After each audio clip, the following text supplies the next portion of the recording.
Okay, well, I'm here. So,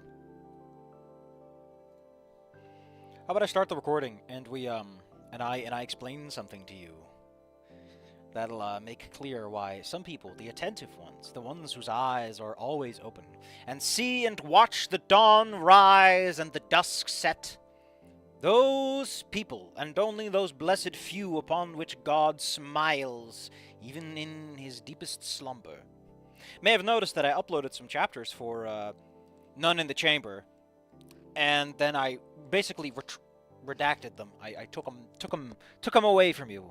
I don't even know. Can you even become a member on my channel? I don't even know if you can. I don't think you can. I haven't set it up. As far as I know, it's impossible. So it might as well be private. It's private. It's just mocking you from a distance. Anyway, I went through that, and at some point I realized that I was crock full of shit and I was being a giant asshole. And more importantly than any of that, I began to realize that I was wrong. And I had one of those fun moments where where a whole lot of stuff starts clicking in my brain, and I feel like the dumbest idiot in the room. You know, it's like you've been arguing with your math teacher for hours that's not how shadow substitution works. And then somewhere in the process, you realize what was really going on, and what that weird book about writing was actually on about. And then you realize, wait, he was doing that intentionally. That wasn't just another author screwing up and making a big fucking mess. No, that was there to communicate something. Holy shit, this person is smart enough to make that point. And I just felt so bad for the other 6 chapters. And I don't think you know how much time I'm throwing down the drain and how this complicates things, because now I know that I need to completely read that book before I can give my honest opinion, because anything less will not be representative of the actual product. We're talking like 6 hours of me sitting down and looking at things and some interstitial things to make it work. Gone. Because I realized at some point, actually, this is good. And I think there's a magic to reading this far in. I'm a book in. I'm 50,000 plus words into this thing. And I come to the realization that actually, this is good, it's going somewhere, and all of my petty little complaints might be dumb. Is it the best book ever? No. But I was severely underestimating it. And I allowed him to sneak up on me and get a suplex off when I should have been better. And also, it makes me feel super bad about the earlier comments and statements I make, because it's like, yeah, it's satisfying to watch me get my comeuppance in the end. But on the other hand, a lot of people who will see this aren't familiar with me as a person or with my channel, and they'll look at it and they'll think I'm just a big fat asshole, and then they'll come to that part. They'll never get to that part. They'll just yell at me and leave. And while I don't care about the viewership, at some point, I don't want to leave people with that impression that it's not worth it either. When it has more than a lot. I still don't know why it's this many fucking chapters, because it still has a lot of bloat it could have gotten rid of, but you know what they say. How about we just get to the thing? I've been doing a lot lately. I don't know why. I've just been picking this habit up. Olivia keeps a promise to come back to my place and repeat the same bandage process all over again. Yeah, man, I forgot. In case you forgot, good old D got himself cut up because he had the worst possible plan. There was no thought. The plan was terrible. He just did it. I don't know what his plan was, but he just got messed up for it.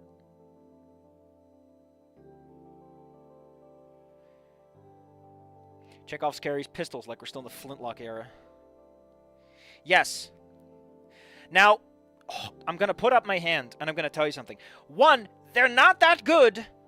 They're not... Listen, it's not how I would have handled it. Let's put it like that. It's not how I would handle someone having traumatic experiences, because it really feels like Anil just pastes it on top of everything else. It's like this man understands the use of typefaces and doesn't properly apply font changes in that sense. It doesn't communicate to me that you're being intentional. It feels flippant about a lot of weird things. And then later, yeah, you realize, yeah, he's being flippant for a reason. But your reader should know what you're trying to do. 50,000 words in. Let me sit you down. 50,000 words is the acceptable point where I figure out the mystery to your mystery novel. It is not the point I should realize some critical fucking developments happening in your story. I know it's 1/9 of the whole fucking thing.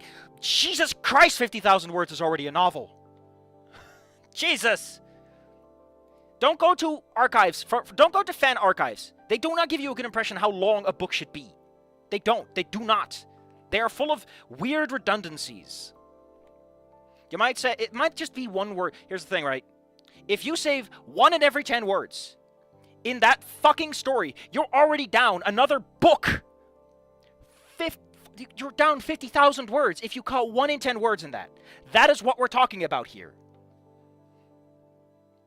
And you might be like, well, no, it's 45. That's the trick. That's how they get you. That's why it's $9.99 and not $10. Anyway, again, D is an idiot who had no plan whatsoever. Except, also, and I still don't know why this is. Anon in None in the Chamber hams on about the drug labels. I don't get why. He's like, I don't know this drug, Anon. Why do you keep talking about your Akavirian drugs? Except this time she brings more stuff for me. Extra strength acids. Jesus. What is with you Americans? Just call them painkillers. And some petroleum jelly that leave over the wounds themselves. It's like, oh, it's Prozac. What is Prozac? What would I do without this girl? It's been a couple more days now they're coming over for all of them. Oh, wait. We're not doing Anon. It's been a couple more days with the coming over for all of them. And with that help, the pain's been a lot more manageable. Enough that I now feel strong enough to go back to school. Well, we agreed that we probably should keep our relationship secret for now. And when she's coming over to my apartment every day, it's kind of hard to read it in any other way.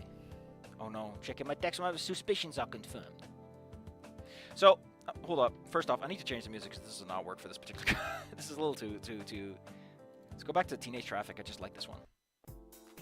I want to point one more thing out. One thing that will still irritate me about None in the Chamber, even if we're going back there after I've read it all once, just to get my thoughts straight, because it's not a thing you can review on a first read. But if I'm going back to None in the Chamber, I will complain about the fact that they have the fucking kid. I'm pretty sure it's Amber. I haven't seen everything yet, but I know Amber shows up in the end. I know they're talking about the whole rape thing, and Anon is being really fucking blasé about that right now. I hope that goes somewhere. And considering this guy seems to know how to deliver things, I'm actually hopeful for once. I'm not being a facetious, flippant bastard when I say, oh, a good writer would do it. I think he might. Feel free to spoil me, because I've already kind of spoiled. I love how I went to the last 2 chapters, and I didn't know what the hell I was looking at. That's good writing. Something's changed, and I don't know what the fuck I'm doing. Reading the last chapter of a good book is like opening the manual in the middle. You don't know what you're doing anymore. So are you guys gonna start smooching at the lunch table or what, man? I snort, pleasantly surprised when it only went ever so slightly. I rattle off a reply to him. You in front of your gross-ass mystery meat sandwiches? Oh, fuck. Well, you'd eat in front of this man? Chapter 30. Gilgamesh!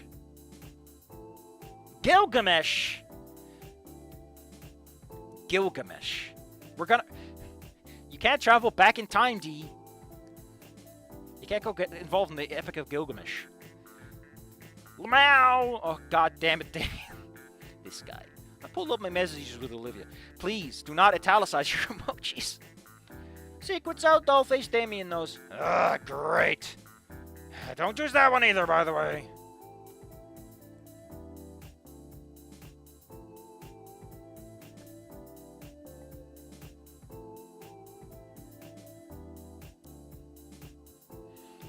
We're trying to find a good pet name for her, but none of them have been sticking so far. Maybe you're just not that kind of person. Damn, are you sure you can't use paper like watching you fidget around when I say it? It's cute. She doesn't reply with words, merely with a sketch of Guts pointing a pistol at the screen. I've gotten that one a couple of times. I mean, to be honest, it's a great Telegram sticker. Alright, I'll find you one you like eventually. I don't get it, Damien knows, to be honest. I knew that school would get old real fast. You gonna start breaking the PDA rules? What, personal data assistance? Personal delivery assistant? Listen, I've played Ratchet and Clank. I know. Or was it 2? I think it's 1. Because you have to equip it and everything. Listen, I know, right? What are you ordering? You can use a smartphone for this. You better not, mister. Oh, come on. The elevator does it, the cameras does it. Oh my god, stop. Alright, I'll stop dazing you. See you at school, okay? Nothing like kissing a man who is actively bleeding on you. Truly, this is the core of romance. Alright, productive messaging. I finally get dressed, and thanks to my current state of my injury, I think it's wise to wear a tank top. Thankfully, it's really starting to get cooler, so I can get away with a regular t-shirt and my new jacket. I give myself a once-over in the mirror to make sure none of my bandages are showing. I mean, if you're wearing a jacket, you're probably good. Once I'm satisfied with, unless you're wearing a crop jacket, but like you don't seem like the kind of guy to, you know, fucking actually style some shit. You're too much of a coward, D, to wear a crop jacket and pull it off. And once I'm satisfied with the results, I head out of the apartment building and take the metro. Sitting in these seats again after a little while feels good. Oh, Mr. Ferris, though, bummer. Hold, no, no, no, no, no, no, no, no, no, no, no, no. There's only one bummer in my heart. Bummer. Thank you, Chips Challenge. And for the people in the back. Bummer. Thank you. There's only one bummer in my heart. Bummer. Anyway, I like talking to him. Alright, time to get the awkward Coach Solly at counter out of the way. Like usual, I'm very early to PE. Very early into PE. Oh gosh, that's a double period. Coach Solly's in the locker room office. The locker room office? I wrap my knuckles against the frame of his door, drawing his attention. Cause Coach Solly, it's 20% skill. Private Bolt, you're back. Good. How are you feeling, son? I shrug. As well as I could be, which brings me to my point, actually. I ain't gonna be able to participate in PE for a week or two. You brought this on yourself, man. A subtle shifting of his head tells me his eyebrows cocked. Oh yeah, I forgot this man loves his fucking dicks. His penis is everywhere. And why would that be private? His tone tells me it better be a damn good reason. In response, I shift my jacket aside slightly and lift my shirt up, revealing the massive bandages wrapped around my torso. Only now slightly bloody, as the usual oozing has slowed down quite a bit. Solly opens his eyes wide open enough for me to catch a glimpse of him under his hat, and he shoots out of his chair. And good gravy, what happened to you, son? Last I was aware, you were called out because you were sick, not because you were injured in battle. I lowered my shirt back there. Yeah, been outside of school, and don't worry, I gave the one who did it something to... No, you didn't. I'm pretty sure that... What was his name again? Dimitri? Detritus? Didn't care at all. I wag my fist with a grin. He doesn't look as amused as he crosses some stairs down to me. I'm more concerned as to why it happened in the first place. False! You know you're not supposed to be going out and getting in a brawl outside of school or not. I raise my hands defensively. Oh shit, it's not a defensive gesture? Oh, thank God. I've gotten real sick of that one. It's alright, Coach Solly, with self-defense, eh? I like taking walks after school, and I wandered into an area I shouldn't have. He leers at me silently for a solid minute before he just shakes his head. Very well, Private. You're gonna sit your carcass in the bleachers until you're healed, but after you are, I'm gonna whip you back into strength, something fierce, son. I grunt at that. Can't I just sit back here or something? I want to get ogled by everyone in class. A gummy issues from his throat. Issues from his throat? Perhaps that might be for the best, actually. Permission granted. He claps. Clap, clap. A hand on my shoulder, not so roughly, as he walks by to prep for the period. I slip into his office, take one of the other seats, and lean back with a sigh. I don't feel super great about missing PE, but the last thing I want to do is aggravate my wounds. I hear the sounds of activity in the locker room as the students start arriving. I stand up, peer out of the door, Stammy and changing his shit. Wait for him to finish and shoot over, psst, his way. Glances over, naturally spots me with an oh. Hey, Daster, slick jacket. Why aren't you changing though? I'm gonna be able to join the class for a week or two. There we go, it's another eyebrow penising. Now, unfortunately for you, while I am going to give none in the chamber a hall pass for now, I am going to quote a book that I've been reading recently, Self-Editing for Writers. Stop this! This is stage direction. The emotions of a character should, come from the writing, from the dialogue. You don't have to write that every single goddamn person has DreamWorks syndrome. But I've already said that, and I don't need to quote a book to do it either. You still sick or something, man? So I'll tell you later, eh? It's really weird that he says "ite" sometimes, and sometimes he goes with "alright." It's really weird. Like, what is his accent at this point? Even better. Well, never mind that. He accepts the answer with a grin, a thumbs up, and a nod. Sure thing, buddy. Take it easy. He turns and heads his way into the gym, but stops right as he reaches the door and peers back. So, the Olivia thing? Were you being serious? I grin at him, and I say nothing.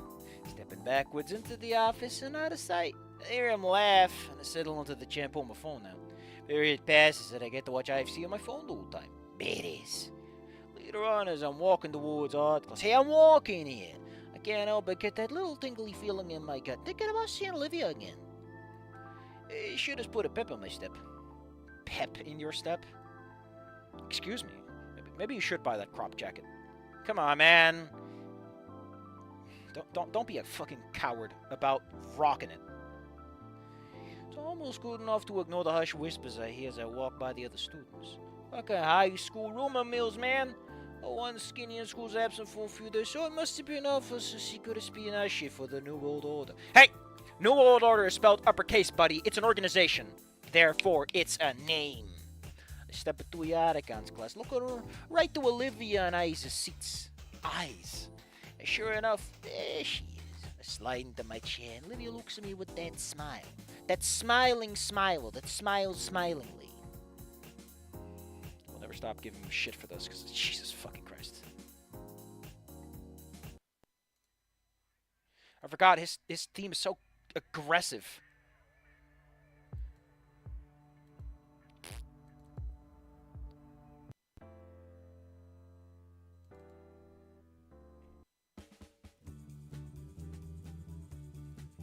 Come on. This'll do.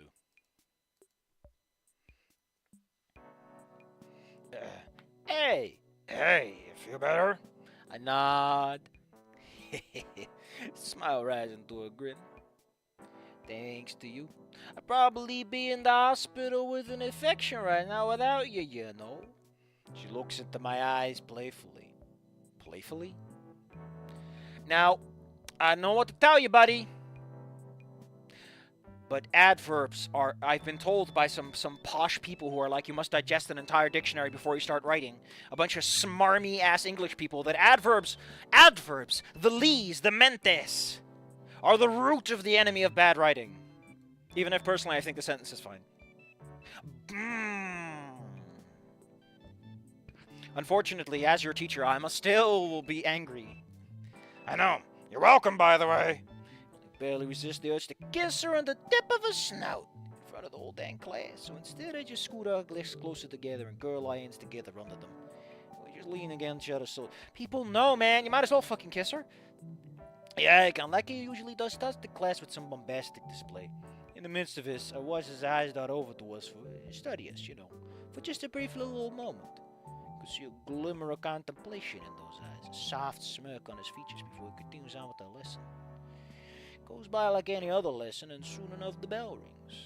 Olivia and I hesitate to let go of each other for the moment. Eventually we let. Gotta get to lunch. Yadigan's giving everyone well wishes way through the door, but I have to stop in my track as it calls out one more time. One thing that I really don't like about None in the Chamber is that for some odd reason it summarizes a thing with it summarizes what seems to be an important moment with Reed's father, and it summarizes a conversation with Stella, even though they seem to be important characters. And then it does that thing, like, I don't know, man. Dang. Music starts playing, huh? Dee, stay with me for a minute, will you? I need to speak to you about something. Olivia glances back at me from the doorway, and I meet her eyes. Oh, it's cool. I'll meet her. I'll catch her. She smiles and nods on a merry way. The rest of the class filters out. Eventually, it's just the Yarikan and I. His ruby eyes peer at me curiously as he gestures back towards the desk. Please, have a seat. I lean back and sit atop of one of the desks casually. He stands up and does the same against his desk. I'll be quick about it. I need a favor from you, D. My eyebrow turns into a nice fat turgid cock. Oh yeah, that's another thing that I really don't like about the other one, is that it keeps describing Anon as rigid. And I kept making dick jokes, because I'm like, my man, My man! Everyone's just constantly erect. So, you've been out a while and you need some makeup work? What? He's not in makeup class, man. Oh, that kind of makeup. I need some help. This might sound a little strange coming from me, but I'll lay it out straight. Oh, it's a wedding, because you said straight. Correct answer, but very strange formulation. He clears his throat. Some good friends of mine are getting married here in a few days, and the groom is, worried about wedding security. Oh, because he's not a good photographer boy. He's already got enough on his plate, and I offered to take care of it for him. I got a group hired, but they're going to be short one man and can't find another guy on such short notice. Why do you say guy after man? Could you fill that spot? I can't help but can't stop the baffled chuckle that escapes. You want me, one of your high school students, to join the security detail for your friend's wedding? You realize how that sounds, right? Surprised too, usually because it's like 60 flintlock pistols. Listen, I know that to some extent the reason they use the same formulations. Okay, listen. At first, I was giving it like a lot of shit. I still think that the word choice is god-awful for Anon, who is a native English speaker. It really feels translated. Its word choice is just fucking stupid at times. But it's partially because of that I figured out that, oh, this is intentional. You're doing this intentionally. Oh, it's because Anon is describing the same feeling over and over again. But because you chose such weird fucking words, how am I supposed to pick up on this? If you write weird... My point is that, like, come on, man. Come on, if it's so important, just give it a little extra love. This is your second pass. You have time and effort and energy. Anyway. He coughs awkwardly into his fist. Ah, yes, I do, but I know you can handle it, D. Don't worry. This is again kind of stage direction. I get that it's part of his character to move about like this, but Yadakan really doesn't take enough forefront for us to give a shit how he actually moves. And besides, it's already implied by how he talks that he's kind of energetic about this. Is it though, Sephi? It's fine, though. It's fine. I would personally add a little extra energy to it. Have him jump up as well. Also, okay, listen. Hold up. I lost my shit over how many fucking times none in the chamber uses the word start. Not flinch, not jump, not startled, start. And in some spaces, he immediately uses start's alternative meaning, well, primary meaning, and it just, makes my brain hurt. Nobody uses start like that anymore nowadays. Unless you're an English teacher, and why not just use flinch? They're flinching. The one time I see people use start, right, is I rose with a start. It's at the end of a sentence. It's not... I know you can handle it, D. Don't worry. You won't be doing anything too rough. Just checking names at the door. You have a little walkie-talkie. No, it's not a walkie. It's a walkie-talkie. You'll have a little walkie-talkie in case any ne'er-do-wells. Fuck yeah, Yadakan. Give me that ne'er-do-well. Also really fun is that when I was reading that book about self-editing, I kept jumping out of my seat going, oh, man, look at those sexy words that I love so much. I'd lick this book. Sounds like you're cooming, not hurting. Well, listen, man, you don't want to know what either of those actually sound like. Because I crap my pants. I'm not expecting you to get into a brawl. I'd actually prefer it if you didn't. Ben's going to be there too, acting as a sort of apprentice. For me, wedding photos and whatnot. I narrow my eyes at him. Aye, man. Fantastic. One condition. Oh, boy. I get to bring my own... What tools? What tools? You're just supposed to stand there and take names. What tools? Yadakan slowly raises a brow, silently asking me to explain what the fuck I mean. Hey, I'm fresh off of being sick and I'm still under the weather. Even if you don't want me to get into a fight, it ain't never that simple. Angry dinos are angry. Oh, Jesus Christ, man. Don't be racist in front of the teachers. You know what I mean? You know those dinosaurs with their scales and their wings and they're all like big and angry and the Yadakan's just standing there going, you do know you're talking to one, right? I gotta bring a gun or something, just, I mimic the motion of flicking out an extendable baton. A little beating rod, an encouragement stick, my little caveman club. Caveman club. Atticon snorts, shaking his head. Alright, sure.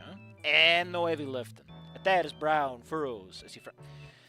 Holy shit, that is what a frown is, you dumb fuck! Why are you doubling down? That's not even a cute tautology. Actually, is that a pleonasm? I've actually seen a pleonasm in the wild recently. None in the chamber features an actual fucking pleonasm instead of a tautology. It's incredible. For once. It's incredible. I was baffled. It was magical. It's always tautologies, never a pleonasm. Oh, it makes my little heart beat so fast. Kadunk, kadunk, kadunk, kadunk. Doesn't even know how to use a tonfa. What a loser. What a loser this D-man is. Well, damn. You've really got my wings in a twist, Eddie. Any particular why? I glance out the door, make sure no one's walking by when I lift my shirt to show him, the bled-through bandages. His damn eyes near bug out of his head.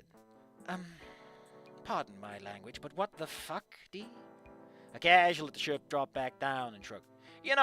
One of those dinosaurs whose name sounds like a drug.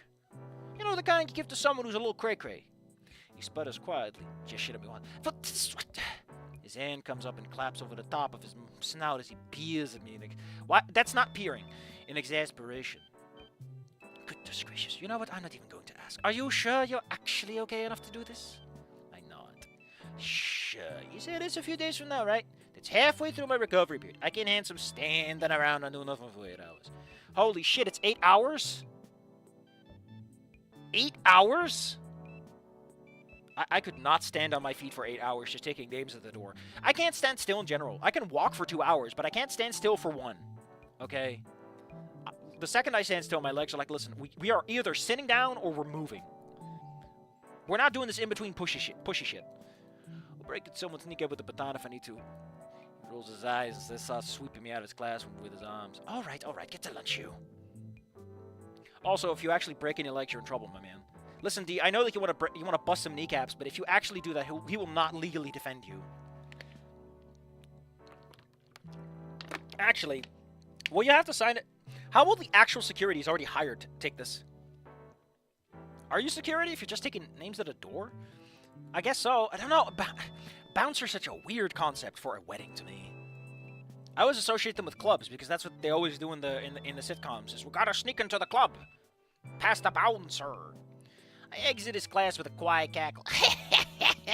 Cackles are inherently loud. You're doing the opposite of a pleonasm. I guess that's good for style points, but I don't know if this is the point to be styling. Because cackling is literally laughing in a loud, harsh way. Quietly cackle. What are you even doing? What are you even doing?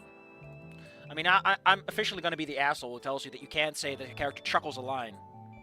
I'm that guy now. I'm sorry. Could be, yeah, I got worse. The guy was Greek. I got off easy compared to the alternative. What are you talking about, D? And he just takes out a little chart of, nationalities from, these are the ones you don't want to fight, and these are the ones you can probably... I don't know if this is more or less racist. I started hustling towards the lunchroom. Always be hustling, I've been told. Always be hustling. Olivia has surprisingly not gone to our table yet. And in fact, his hunch over at the entrance of the cafeteria looked like someone just shit in the cornflakes. So that could be you, D! That could be you! You could be the shit in our cornflakes. I don't know how that helps, but it could be you. Have some initiative. Have some ambition. All I'm saying is, D could be the man to shit in her cornflakes. If he really wanted to. As soon as she sees me, though, she jolts up with a joyful smile. I like those sad smiles. Tail wagging back and forth. This is what I mean, right? Get rid of this. Let the tail do the talking. If you can save 10% of your words, you're already miles ahead in terms of word count. In 30,000, that's like a whole chapter you've just cut out. I can't help the goofy grin that rides across my face as I walk up to meet her. She looks up at me. No, she's looking anywhere else. Finally, took you long enough. I plant a hand and I muss it up. She grunts playfully and bats it away. Quit it, dork. Sorry about the wait. You don't have to hang out here, She fixes her hair as best as she can. peering up at me between the strands of hair. I mean, in this case, peering might be appropriate. Oh, please, like as if I would miss eating with you. Plus, I made us lunch. Your eyebrow your eye... They're not cocking? No penis? No penis? Is my man turning straight? Really? She nods, grinning. Mm-hmm. I walk around to the back of a chair and grip the handles, and the tail comes sliding out around my wrist gently. No, she's doing that because she's your, what's it called again? Like Life Fit? Health Fit? Fitbit. She's like a little Fitbit. I look down as she looks up at me. Ready? Yep. I hand Olivia my satchel and she holds it up like a shield as I barrel us forward, battering through the crowd. Olivia takes a few glances at me as we go. So, what did the Otacon want? Are you in trouble? I shake my head. Nah, just some extra credit shit because I missed so many days. She penises her eyebrow. Really? What was it? It wasn't security. She, of course, furrows. She's already cocking it, and now she's furrowing it. Man, her eyebrows are just alive today. And we need to know about it. It must be documented in the annals of history. What? I'll explain it better when we get to the table. You better. That just sounds weird. Wedding security. Are you getting married or someone else? Eventually, we make it to our usual table. I'm surprised that neither Damien nor Liz are here. I do appreciate it when someone uses neither and then appropriately uses nor.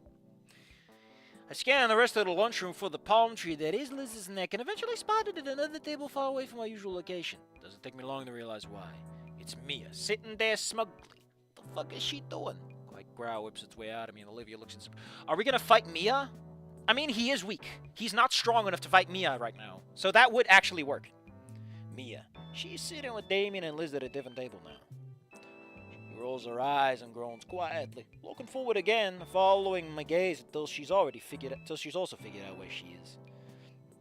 Right there, it's fine. She's probably waiting for me. I'll handle it. Just stay calm, okay? Stay calm. New Vegeta, Broly, You're cutting too deep, my man. You're cutting too deep. I know barely anything past the Frieza. And even that I barely remember. Alright.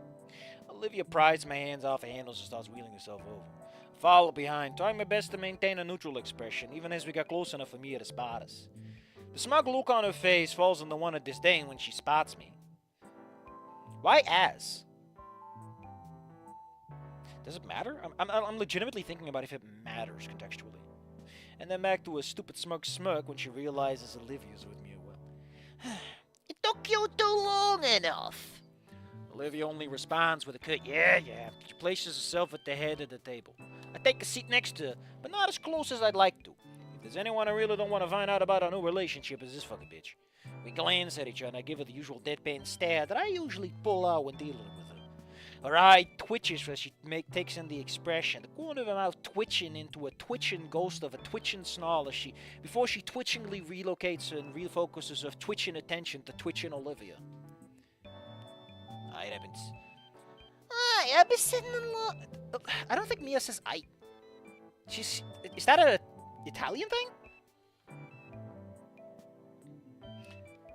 Damien interrupts her absentmindedly. Oh, yeah, right. Here, guys. Mia looks annoyed as Damien slapshots 2 cans of soda towards Olivia at speed much too aggressive.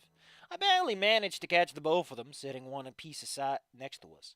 I give Damien a questioning glare that asks in equal parts, why did you get the soda? And what? How will I ever be Mexican now? How could this happen to me? I made my mistake.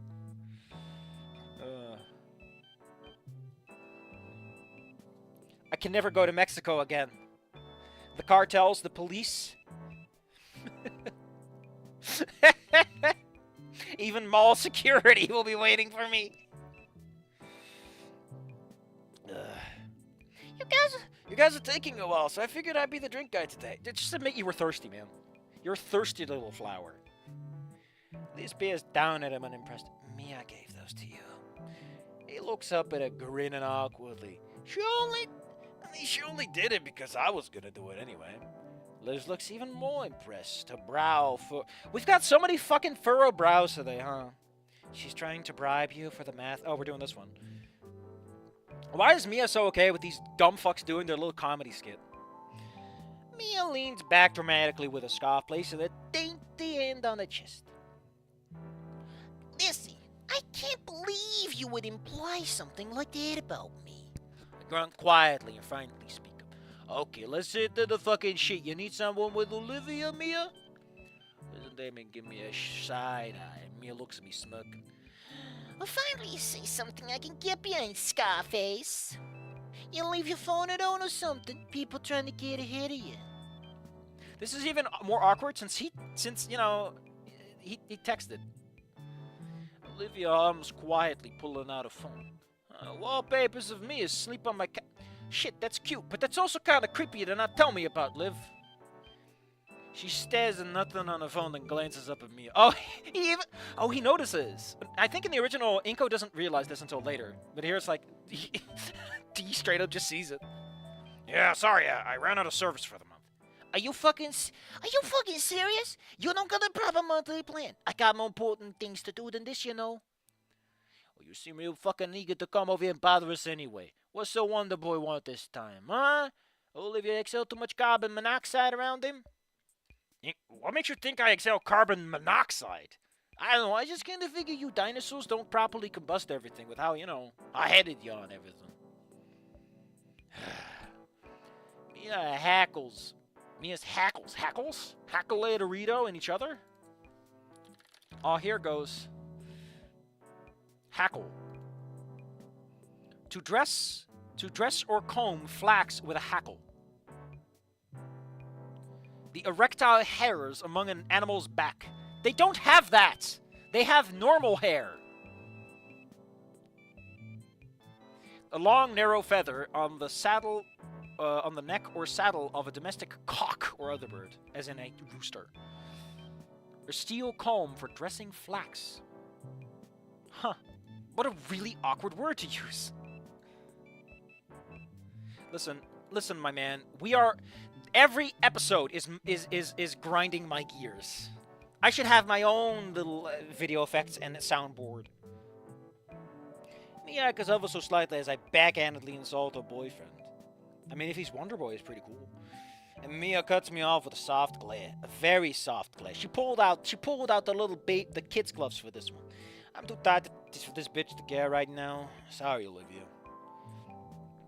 Whooping once is that with me and it's none of your fucking concern, Skinny. I ain't playing 20 questions with you. You know what's going on. You gonna fix it or not? I'm sorry, I had too much soup today.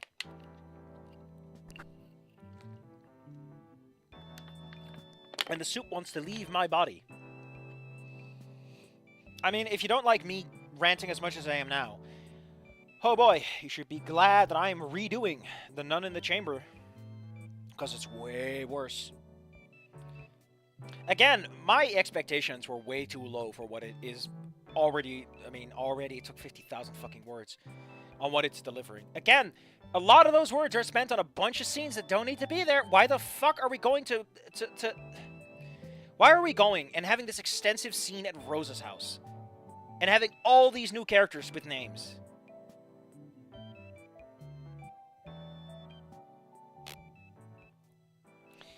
If you make the supposed bad guy comically evil, like kicking puppies and stealing candy top, make him one futuristic Roman arm and give him the name Invictus. They'll be upset when people like him. You know, I like kicking puppies. I hate puppies. Nothing more than I hate them puppies. I also hate people. I love eating people. Roast them on the spit, you know. Nothing like some fresh bryons to get my brain damage going in the morning. Hell yeah. Now think about it. I expect Mia to flip with shit, but she just slowly deflates, putting a hand on her hip and grunting in exasperation as she peels off into the crowd. Oh, whatever. I'm out of here. Smell you later, alligator. My twitches as the snide finishing remark leaves Olivia looking pissed off. Once I'm sure she's actually gone, I lift my chair up and scoot it over until I'm sitting next to Olivia. I lean over and wrap my arms around her, pulling against my chest. I want to ask what it was about, but are you okay?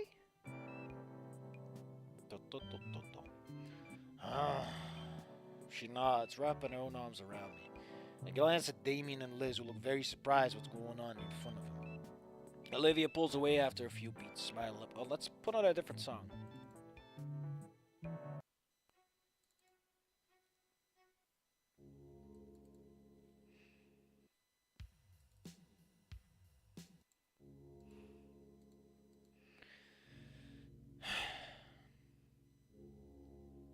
Olivia pulls away after a few beats, smiling at me.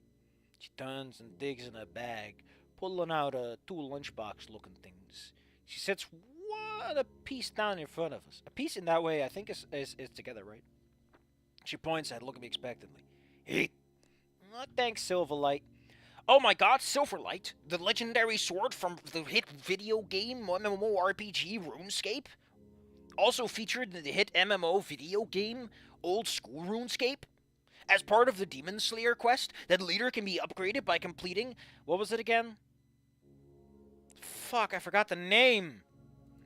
To be upgraded into Darklight, and later with special upgrades can even be turned into Arclight. That's too much of an introduction. Y'all want to know what I've also been reading? Naruto. Someone finally got me to go and read Naruto. And I got this 3-in-1. There are two things I want to say. One, it's not sophisticated, but it's good, goofy fun. I'll give it that much. Two, why the fuck is Sakura around at all? She has done less than nothing. Oh my god, the cast is so concise and you still can't give this woman anything to do. All she's doing... Knocked out of OBS, apparently. Gotta make sure that doesn't happen too much. Yeah, I get it, OBS Studio. You're very handsome.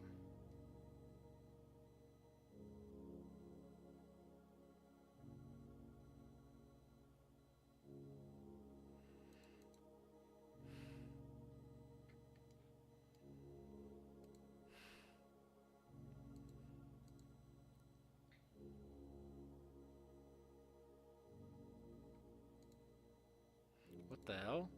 Someone on the Disney promotional team didn't get the meaning of what the "they were roommates" meme meant. Oh. Oh. Oh no! My Naruto rant. Well, I guess that'll be for the recording then. Or you can send me some money. I'm not like that. My rant can be summarized as there. Number one, I think it's just good. It's goofy. It's not very deep. It's kind of working, you know.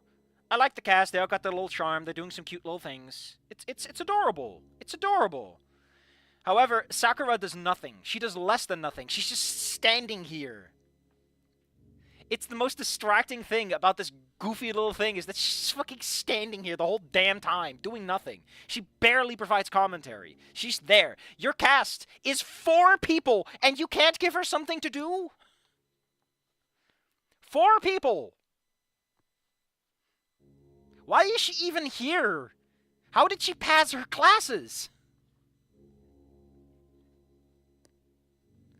I do appreciate, though, that they had a whole thing of, like, Naruto freezing in combat. That's such a thing that so often gets overlooked and stuff like this. However, on the other hand, it's kind of weird that they didn't, like, give him a combat training class to soften that part up. I mean, I guess that is already kind of... whatever. Let's not get too caught up on something. You know... Really fucking weird to catch up on this so late after the fact. I mean... Here's the thing, right? I do like that there is a store, a comic store, and they have like mangas and stuff, and they also have way too many fucking Funko Pops. I don't want to know, but they do. They have weird comics too. Like one is called Mozart.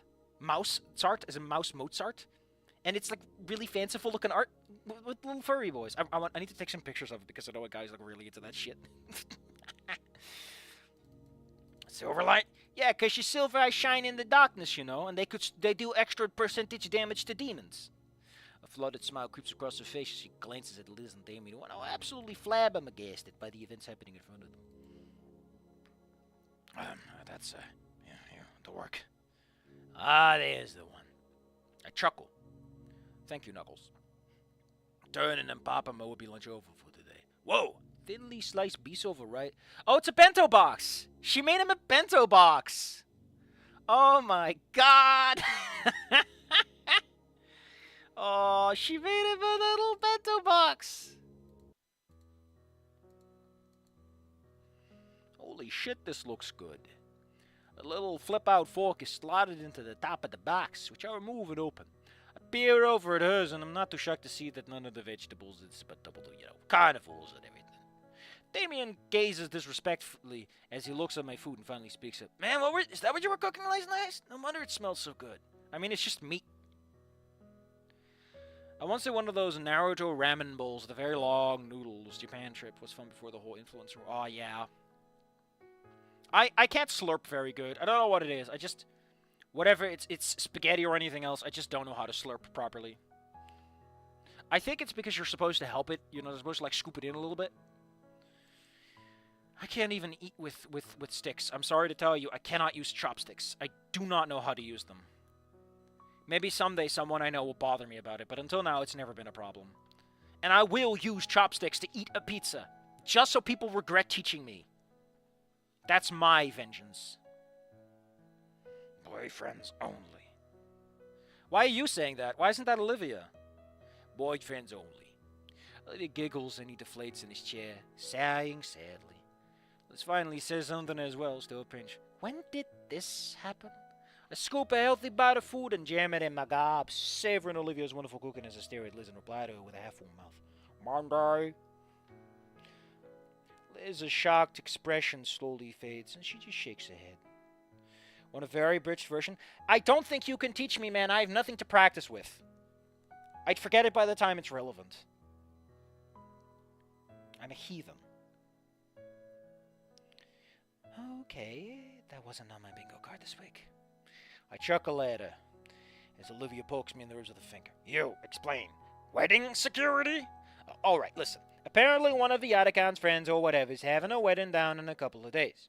For whatever reason, they need a little extra security for it, because the crew they hired is short a guy. I stop my sentence and take another bite. She, of course, starts penising her eyebrow at me. Someone's got a vagina and eyebrow around it. It's getting a sausage fist. So Yatakan asked, you? I was just as confused. I hesitated a bit, given, but he said I'd just be standing around in front checking out names or whatever. I'll be alright, okay? I would have preferred if he said, don't go for the grab. Use it as a shovel. Huh. Well, that is something I can put away in my little brain filing cabinet for later. If I successfully use chopsticks, I will whisper quietly into the wind so that you may hear it in your deepest of dreams. Thanks? I look down at her in the insurance that it's gonna be okay. Sense to no worry. She leers at me with narrowed eyes. You better be. I put a lot of work on you. Into you. Because I'm into you. And that's faux show. Don't ruin it. Oh, don't worry. I'll bring my big whooping stick. Whooping stick? Yeah, I got one of those extendable batons. Whoa, really? Does it hurt? I can bring it tomorrow and show you if you want. Damien nods excitedly, but Dale is just gawks. Damien, don't encourage your D to bring weapons to school, please. I mean, she's part of Stuco, so... Oh, Liz, I could just claim it's a cultural artifact, Gay men and their clubs, Liz doesn't seem to approve very much. Olivia gets a snort. Okay, I get it. Damien pipes up again. I like how he pipes up meanwhile. That doesn't make any sense at all. So why aren't you doing PE for a couple of weeks anyway? Olivia glances at me. I'm not gonna go into the details right now, but I wasn't actually all that sick. I got her pretty bad. I'll show you after school, alright? Man, we're getting so many ites, but I can tolerate this man saying ite.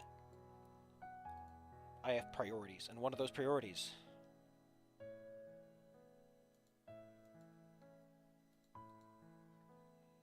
is that I want to sing something.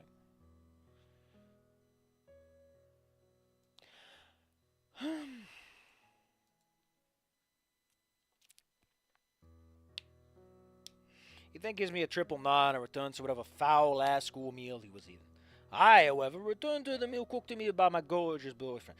I love how he's so blasé about the fact that he just got a home-cooked meal, a fucking bento box, from his GF. Also, that's a big problem. I remember this about. Well, first off, Anon has a real. Okay. I kind of really like that Anon has this unhealthy, kind of sickly obsession with Fang that he keeps calling her his sweet tooth, which is really fucking busted when you think about where they are. Like, there's so much about it that really just shows that Anon is not in a good headspace. And when it finally clicked for me, that was intentional and not just the author being an idiot. Oh. What was I talking about again? Yeah, I love how D just seems to not give a shit about the fact that he's blessed. But, oh yeah, at some point, Anon says, like, GF, and he says that at a time where I'm like, Anon, why the fuck are you being so flippant with your language here? True to my word, after school I show Liz and Damien my bandaged-up chest. Damien's more impressed than anything else, and Liz is just extremely perturbed and worried. I assure you that I'm fine. I'll be taken care of by the medical professionals. I'm actually old enough to be moving around. I mean, to her, it's like, that's the worst intro I've ever seen. Viper's telescopic batons are trash. Also, why throw money at it when you can just rip a metal pipe out of your neighbor? Out of the neighbor that you hate's walls? Yeah, man. Like, you're just introducing weak points where you want it to be strong. If you're gonna carry, be a man and carry. Oh, but I want to be subtle. You can hide a stick somewhere, man.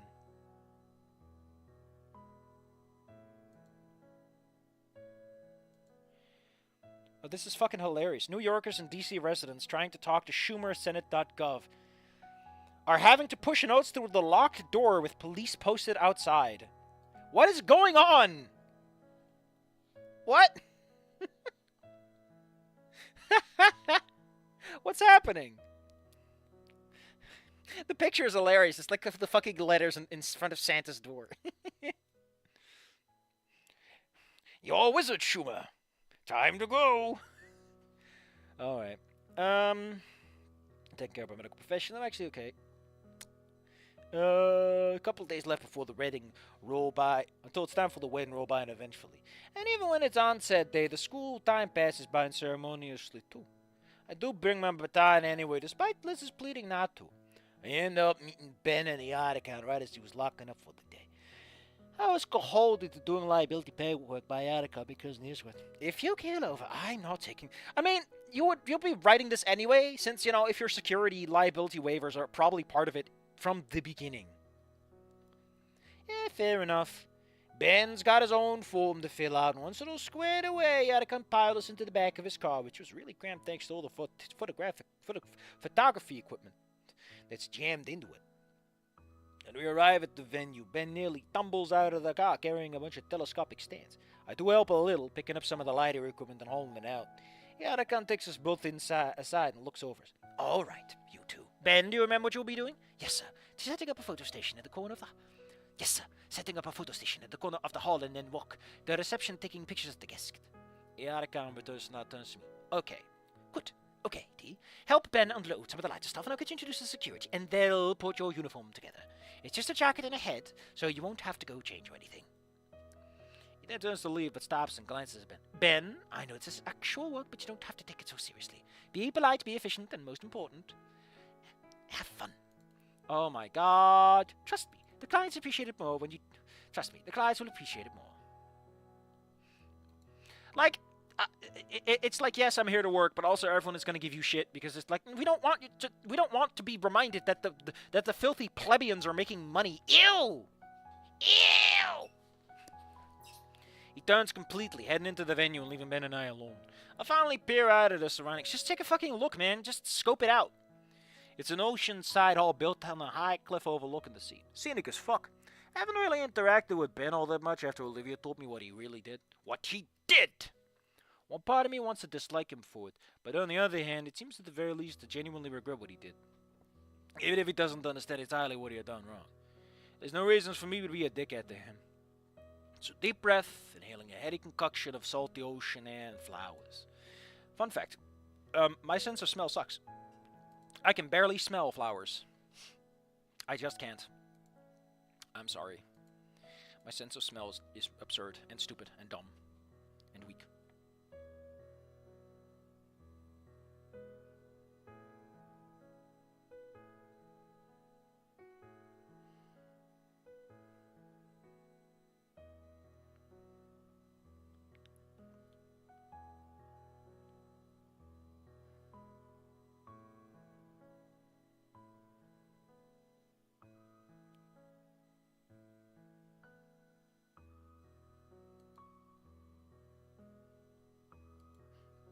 what the hell?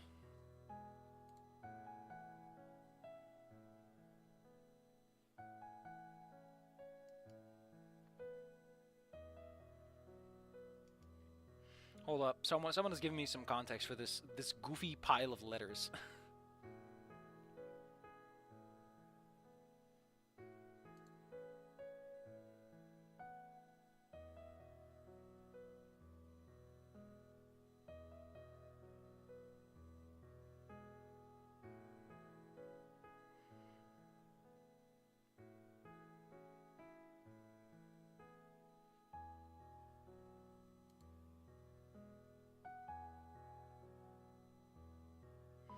Oh, well that's something else. All right, let's just move on. I'm not touching that. I'm not touching that. Damn,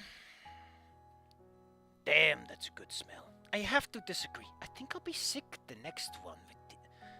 I'll be the next sick one with this weather. You alright, bud? You's a killer, though. You'll be alright, bud. You's a killer, though. That's a good line. I love it. I love the idea of being murdered by a scenic view. He looks out across the ocean, his gaze softening. Man, those comments are gonna be so goofy in the weeks from now when this get uploaded. No, it's 18, so it's gonna be down like less than a week. It sure is. I pat him one more time and gently shove him towards the rest of the equipment we need to ferry out of the car. Let's get hauling. Oh, it's Big Truck Haul. Big trucking. Jesus. Some of this stuff is really heavy. Ben won't be able to do this by himself. Fuck, whatever. I'll just deal with it later. Once everything's out of the car, Yadica comes back and leads us inside to the reception hall, which happens to be a massive wedding tent. Flowers and fancy schmancy lights galore keeps it warm and bright. Do you know what it warm and bright feels like? Hold up. Hold up. Hold up. Hold up. Please hold up. Please hold up. Please hold up.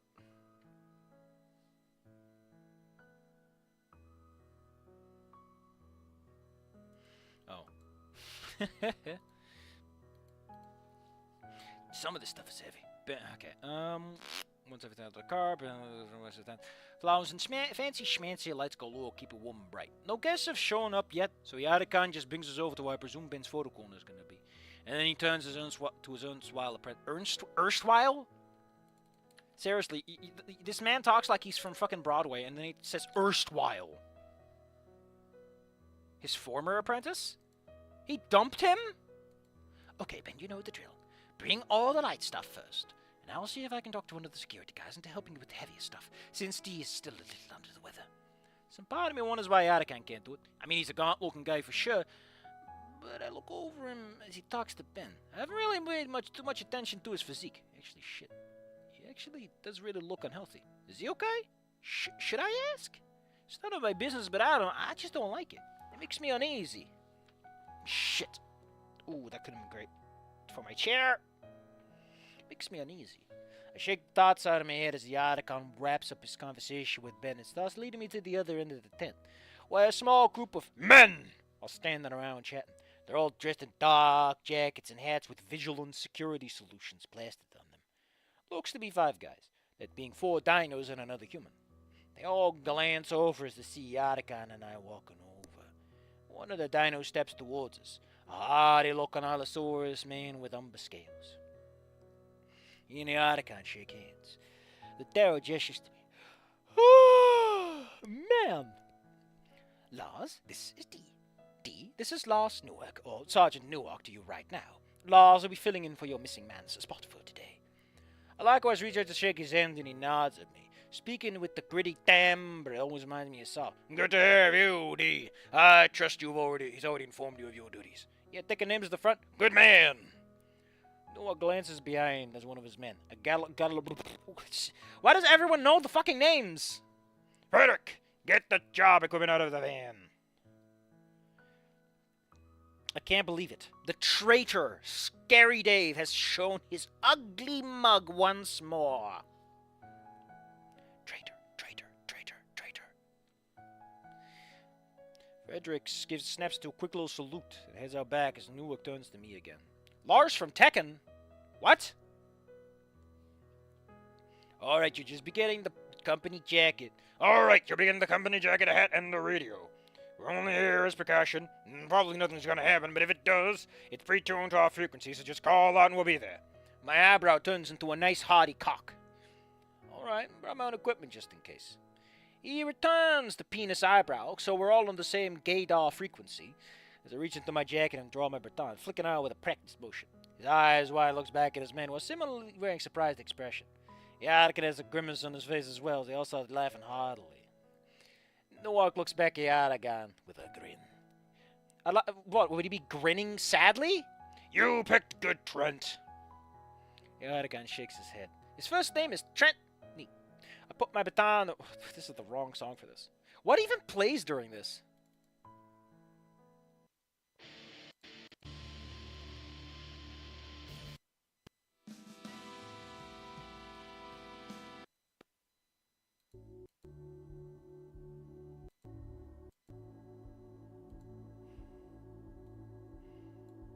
When does this play?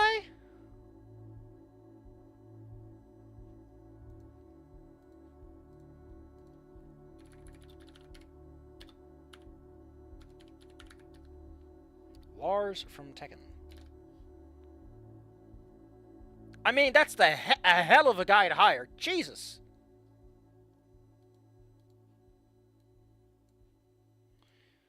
What would be a good song for this?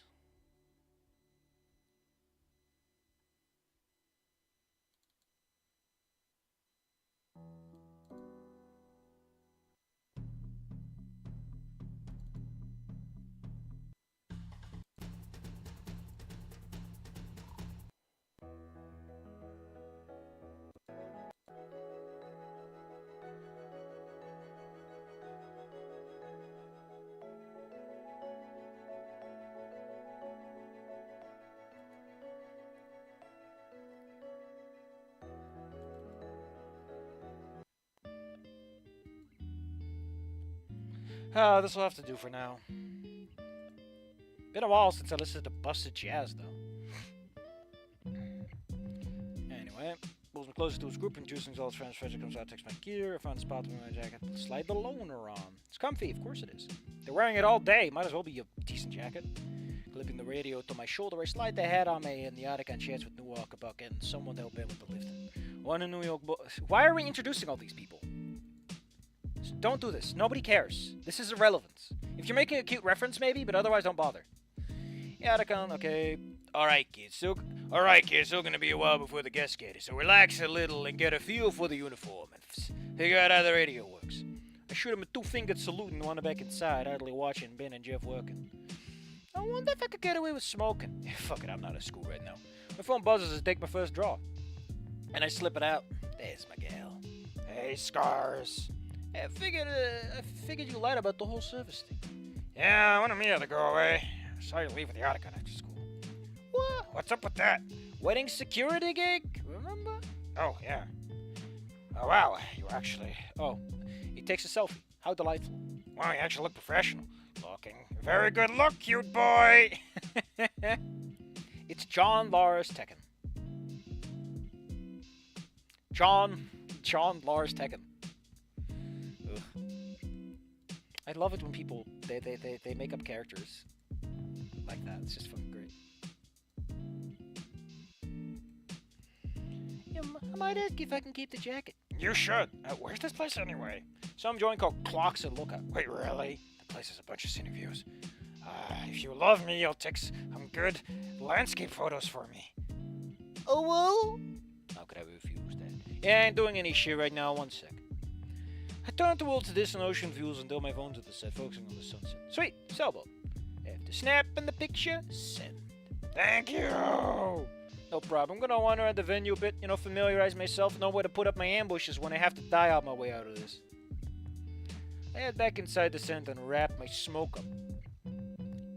I think I'm gonna call it there for now. I need to actually cut these into parts! I think I'm gonna take a potty break, actually.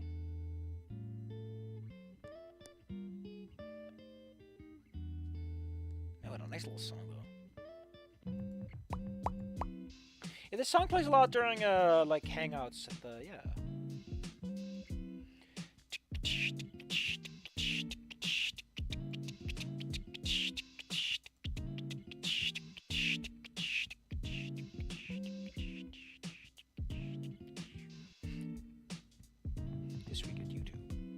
Anyway, I'll be back in like a minute. Like I said, I gotta go and make myself capable of finishing this chapter because I think we're gonna do it next one, and then we're done. Maybe when I'm back, we can take care of the links if Scary Dave, the traitor, wishes to compensate us for his failings. Shit, I don't have a text for this.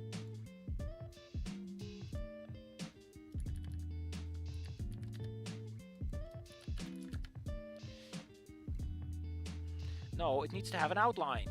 I want an outline.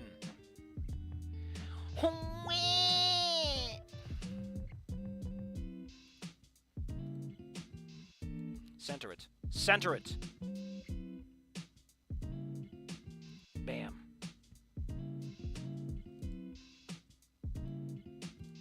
I need to go, Olivia. I need to plan on my escape route in case Majima shows up disguised as the bride.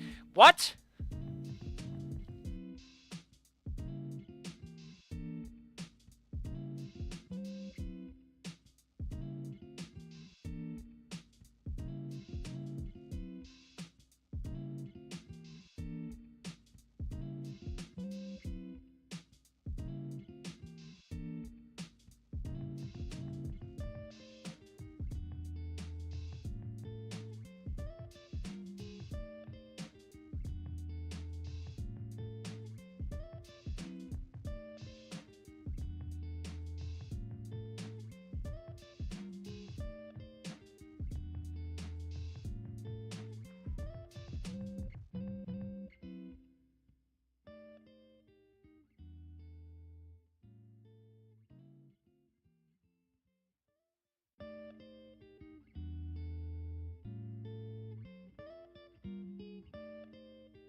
Listen, all I'm saying is that that Italian vegetable soup had a suspicious amount of meat in it.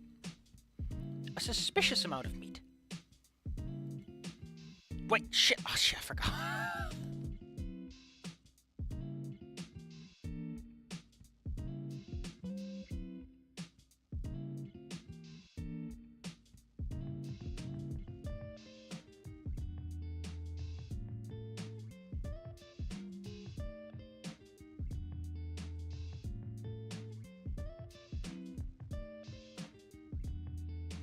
I'm not very smart sometimes. That's all I got to say.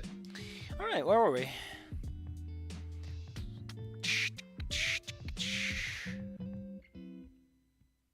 Steam achievement? What happened? What did I miss? What happened? What did I miss? Steam achievement?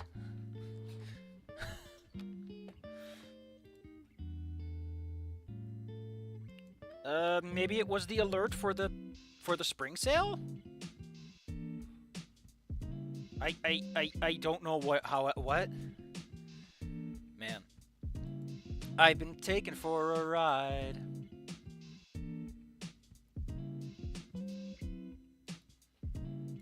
I'm gonna take Sharkbait for a ride. Let's put that ferret in the back seat. Man, I love ferrets. They're such little oh my god. Are we recording yet? I better not start the recording. I'll feel like the biggest moron around.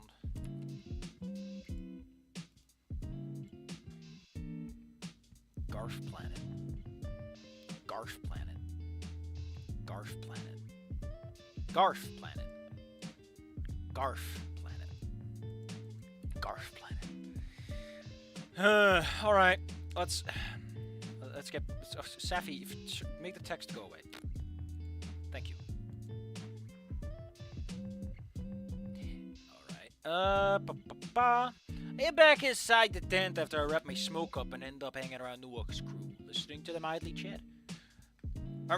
Shouldn't we have like a section that points out stuff? My connection is, yeah. My connection is that. I don't know how to feel about that. Shouldn't someone like D be commenting on the stuff that he hears? Shouldn't they be talking about their war stories to impress this kid? Or just, because he seems, I don't fucking know. Soon enough, though, one of the event organizers walks over. Terry Glibbled. Phil, what name's that up to me? You did, right? Here's a list of names. I guess we'll be arriving in 5, and we got all the ropes set out up front. Just take the names and let them in. If they're not on the list, send them down the exit path. At least once the last guest has arrived, you'll be doing front duty. Just sit out there and pay attention. Newark leans over. Remember, if anyone tries to get stupid with you, call us first, and then do what you need to do. Don't go swinging that baton willy-nilly, got it? We'll be patrolling the perimeter, making sure no one tries to sneak in from the outside. You worried about paparazzi? I nod at Newark as I take the list and head out front. A little podium's been set up for me. Oh, he's got a lectern for me to rest my clip on. Oh, the maitre d' has a lectern. And I lean on it idly. Why can't you just lean on it? Soon enough, the first guests start arriving, and I begin the long and arduous process of checking names, moving the rope for them, repeating the process. It's boring work, but at least it's going smooth. Around 3 hours in, the other human in Newark's squad makes his rounds towards me. A guy named Nate. Oh, Detective 15, I'll take over for a little bit. I nod at him and step away as he takes my place, round in the side of the building. Smoky smoke break time. After the lights up, I slip my phone out of my pocket and give it a check. Another message from Olivia. Have you had to kill anyone yet?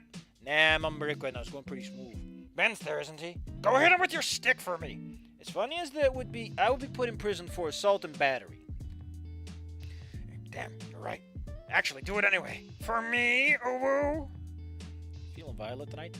Yeah. Let this go. We could do texting for a few minutes, still spotting Newark coming up to me in the corner of my vision. He likewise has a cigarette ready to smoke. How's it going, D? Everything smooth like a good old Winston cigarette? What?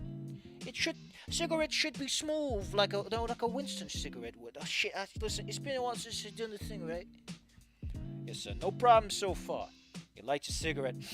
Maybe I'll blow some smoke at me. A good day here. I hope you don't mind some small talk. You're one of 10 students, right? Yeah, yes, sir. You friends with the other kind of son? Yeah, me and the girl, Malcolm, we'll go all the way back. It's actually the one that got Malcolm and his girl together, you know? I raised my eyebrow. Oh shit! None at all. It was just a school thing he had turned out to do. Wrote Malcolm in to give him a ride, and I got double roped into chaperoning, and he met her there. You might know her, actually. She's the nurse's in Hammond. Oh shit, yeah, we know each other pretty well. Yeah, you got it at school. Enough for her to know my name. Why she needs security is what I got me. Got the enemies? Sort of. His business pretty cutthroat, just got some rivals who would love to get back at him any way they could. The hell does he do? He's a taxi driver. How's that a cutthroat business? Well, he operates. I mean, you gotta watch him drive. He's a maniac. Crazy. I know it's not really my business, but I'm a nosy bear. I know it's not really my business, but I'm a nosy bastard. Oh, wait, texting. Girlfriend. Oh no! Ugh, if we're gonna do this, I need a voice that actually works. Otherwise, I'll just do myself a disservice and shit the bed. Shit! I'm not in my bed. How can I shit my bed from here? I never think about the logistics until it's already too late.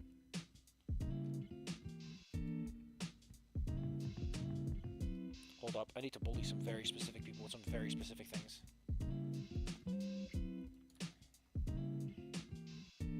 But. Alright, here we go. What? I said it was a noisy bastard, didn't I? Well, I guess you did. It's fine. We haven't dated for that long. Barely a week at this point, but I like her a lot. She's been there for me. Helped me through some shit. I helped her through some shit. Can you imagine getting Steam achievements on AO3? That'd be weird. Good job, buddy. You read a porn! Newark stares at me intently as I start talking about Olivia. Wait, this is Newark? I thought it was Nate. I got all mixed up.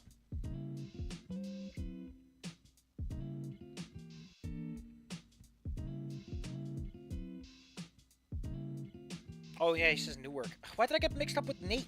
I guess the N word. I was expecting to call him Lars. Sounds like you really do like her a lot, D. You said she cooks for you, huh?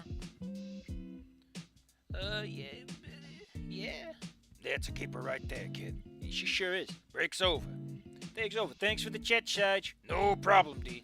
I mean, normally this is where Inko gets his big chat from a wedding guy, and it makes sense that they would have a more emotional one. But here it's like, no, D knows what he's dealing with, so he doesn't really need anyone to give him the encouragement that love is love and stuff.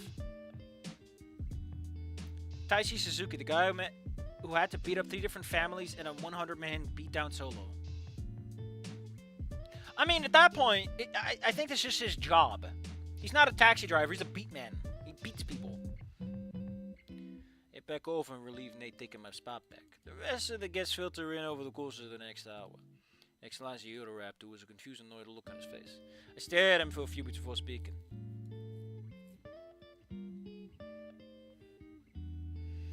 Name. Why is there waiting in the front guy? What's the point is? Oh boy, did I get one.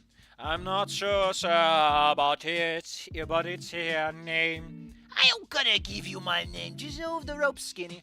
I'm not going to do that, and you can give me your name, and if you're on the list, I'll let you in.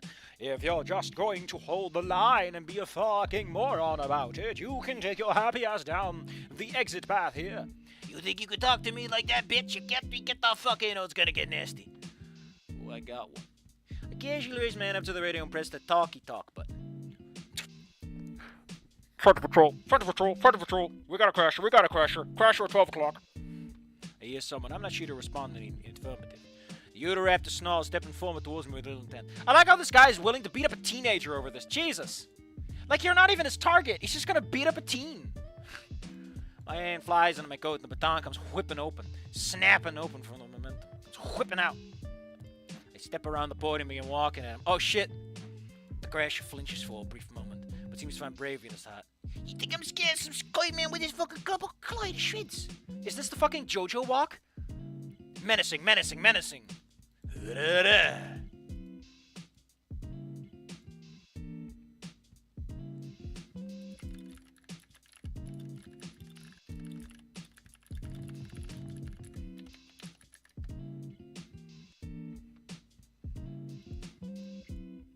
The main guard is large. Is this guy? See ya. Senator, not everything is fucking Yakuza. Kazuya, Yakuza? Wait a minute. I'm on to you, Japan. I thumb my nose. That's or is it, I don't even know, man.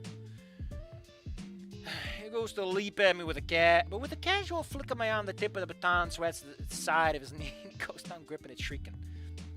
Jeff and Frederick come down the side of the building, hauling ass.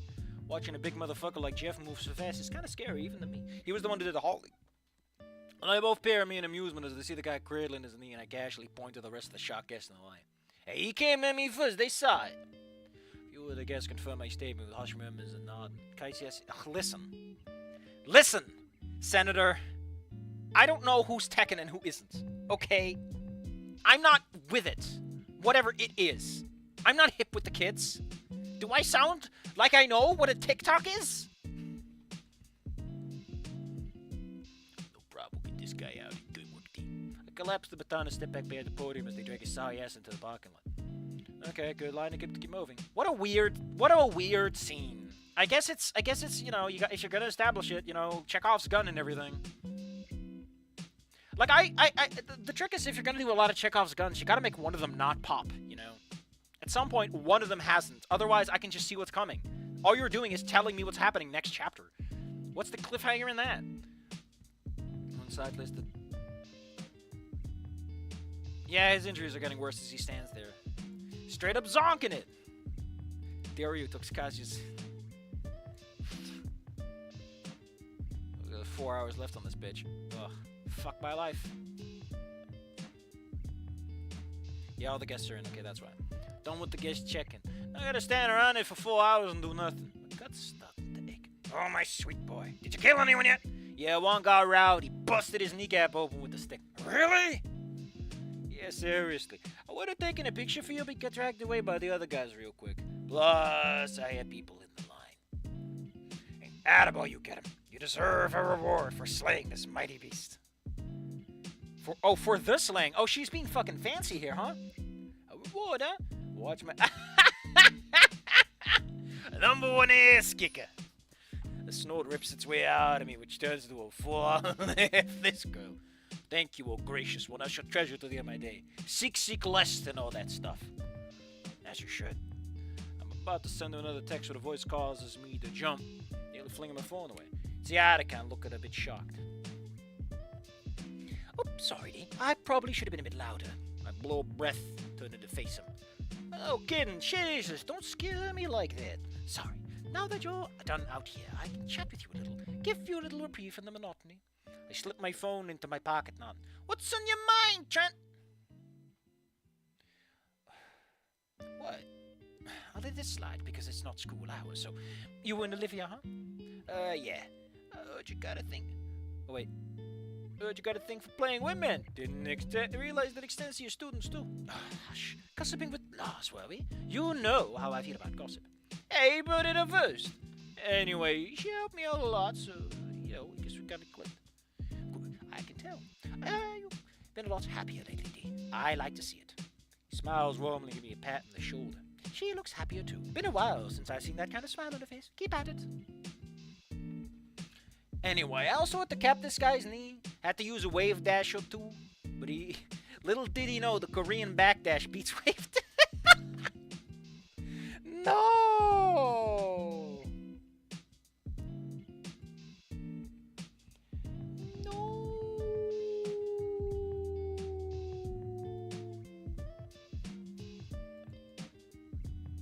I'm gonna howl on the camera.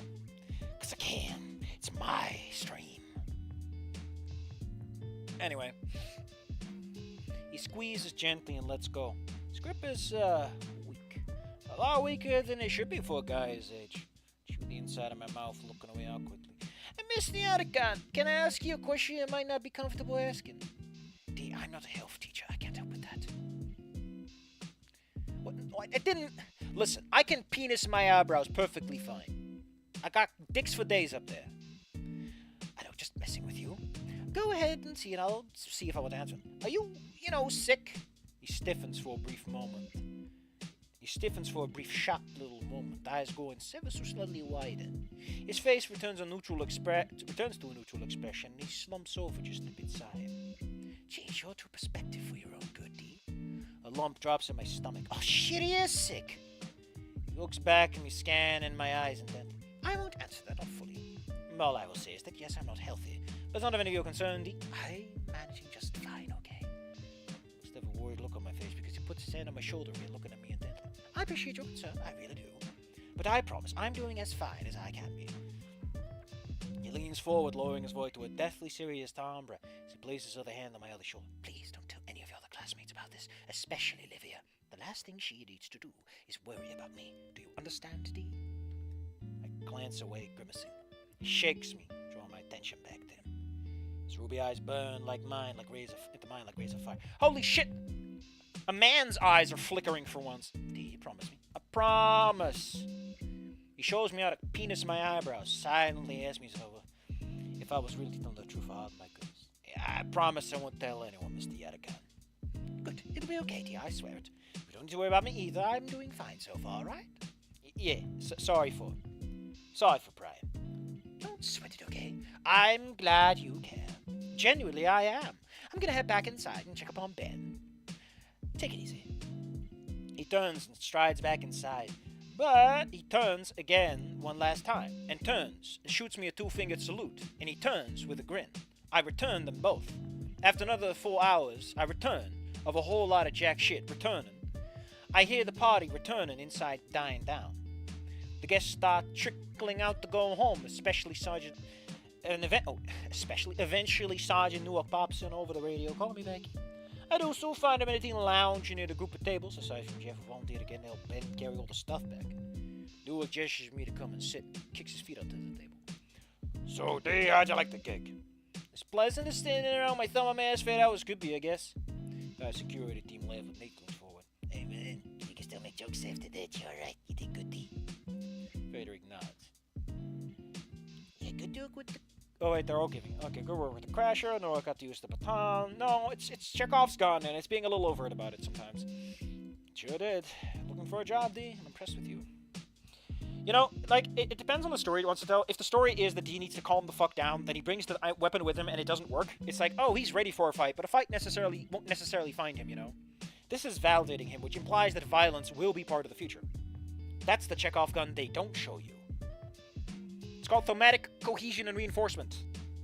It's a situation that's not associated with violence, but he made it about violence.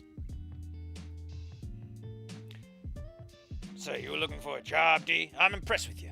I was looking for some watchmen. I contemplate that hard. Security ain't a bad career. Steady work and you make good money after a while. It's not a bad idea, actually. Not right now. I'm interested, actually, but I want to finish school before I do too much. Understandable, I'll tell you what. He hands me a business card. Once you're graduated, just ring me up. I'll have a place for you. Actually, it works out better for me anyway. I'll get you started at a more important position. High school students can only do basic duties, but a diploma holder, heck, I can put you through training and have you do an armed guard in a month. Me an armed guard? Scary visual. I slipped the card into my pocket. Sounds good, Sarge. Can I keep the jacket and hat? Absolutely, champ. You've earned it. Looks good on you anyway. Besides, he prefers the one with the blood splatters anyway. Yeah, clips the ready for This one's coming back with me, though. Nice. I can come from across the tent. D, everything's packed up. Are you ready to go? I wave over in confirmation and stand up. After a few final handshakes around the table with Newark's crew, I like that he's so separated from Ben and the Otacon on this. It's really nice. It would have been so easy to try to stick to the original script. I go and get my other jacket and head outside with Ben and the Otacon. We pile into the car soon enough we're off. We're back comfortably silent until Ben calls his fucking girlfriend and proceeds to spout the most heinously lovey-dovey ass garbage I've heard from anyone in my entire life. The Otacon and I share a look in the rearview mirror and we both have equally pain grimaces on our faces. Thankfully, the torment doesn't last too long. Because you're not playing Planescape Eternal Torment, where the torment is eternal and therefore very long. Yeah, I can rapidly change the subject by telling me that he'll take me home considering my condition. I tried to deny it and he says he'll just drop me off at school and I'll take the Lehman drone, but he insists upon it, so I relent. Dario has a gun. It is Yakuza Dead Souls. Fun fact, right? My first exposure to Yakuza was Yakuza Dead Souls, watching someone do an LP of it. I think it was two best friends who did it, and all they did was complain about how it wasn't Yakuza. Imagine, You have never seen a Yakuza game before. You don't know any of the goofy Kiryu bullshit, and you see Kiryu show up with an anti-material rifle. It's fucking hilarious. It is such a weird introduction to a series that has nothing to do with Dead Souls. Ugh. It's magical. It's magical. I don't even know, man. Oh, it's just beautiful. My first exposure. I kind of want to play Dead Souls, though. I kind of want to, you know, it's the first one I saw. In my heart, it'll always be with you. I can't even say it with a straight face. Anyway. Ben, however, gets dumped at school what Mia's waiting for. On my way to my apartment, I take my phone and I miss you looking. I'm exhausted. Yeah, I can stick me. I bet you are. Sleep well, okay? You too, Silverlight. That's such a dorky nickname. Maybe, but you haven't told me to stop using it yet. I like it because it's you who came up with it. It's just hilarious considering how dorky it is. You don't find it funny when I said it in front of Damien and Liz. You got gobsmacked. Oh, shut. The Otacon stops in front of my complex and turns around in his seat. Alright, dear, here we are. Thanks again for helping me out today.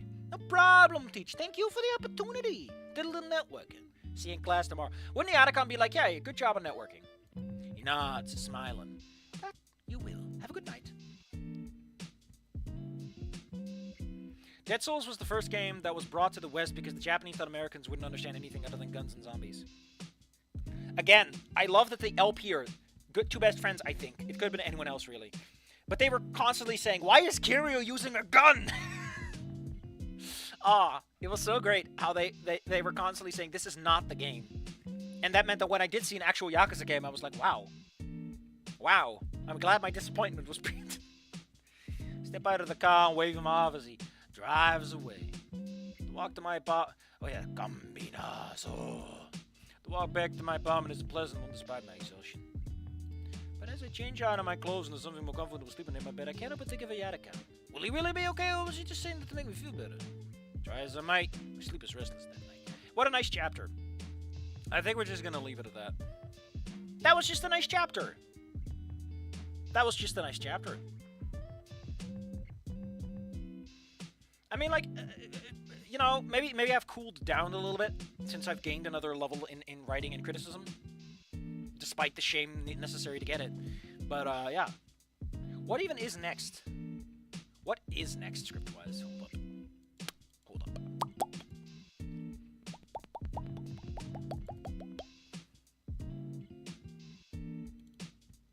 A different kind of racketeering.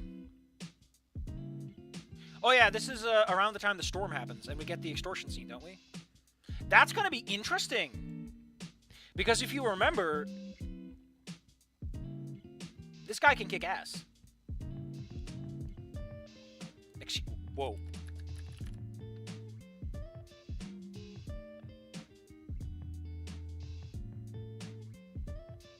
Oh no.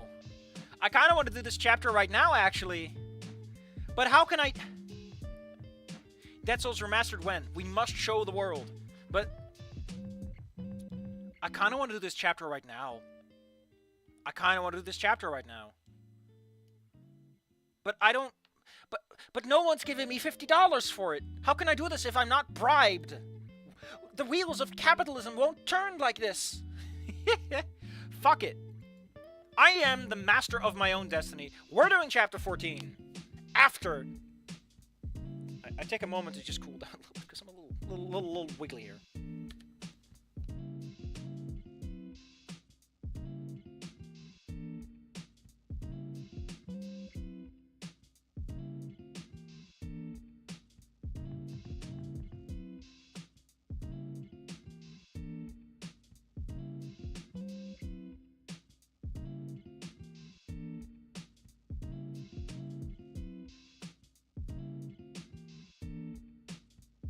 You know what? How about you give those links then? I don't care if it's long or short. Let's use that as a little intermission between chat. Oh, there it is. I see it. Thank you. There's a mod, apparently. If it's Encore, please, I'm just going to complain. I'm not downloading a random-ass fucking file.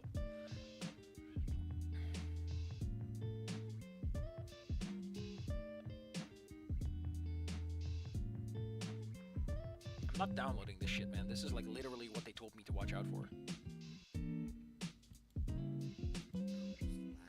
This is Encore.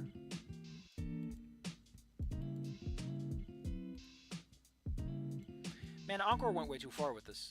This fucking little headshots. Smooching time. Oh boy, it's smooching time. Asking you a very important question, Toby. You know, this is some nice art. Nothing too spectacular, but it's cool. Man, I love this art where it's like all top-down shots of Lady. It's top-down shots of Lady. Snoop. What's that? Wait, that was a GIF. That was an animation, actually. Snoop. Slander. I got bored. Me on the verge of death, being glad to see Fang happy. Well, you know what? If you're gonna die and Snoop Game is the last thing you played, you can do worse. You can do worse.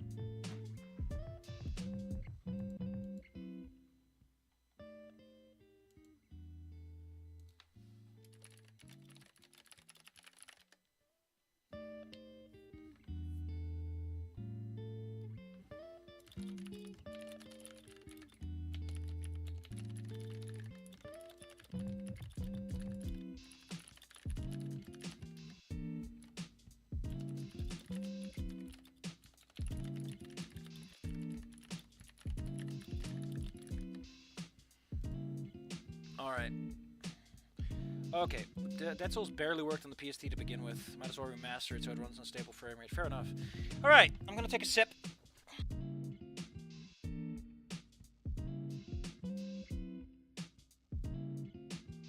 And because I'm the nicest guy, I'm so nice, I'm the best guy. I'm the best guy. There are no better guys than I. You know, you're gonna wake up and you're gonna, oh man, what a nice guy. He's doing another chapter for us. Truly, I can die happily knowing that he's just a sporting fella. I mean, listen. Shit, Safi's getting distracted again. He's opening a PDF.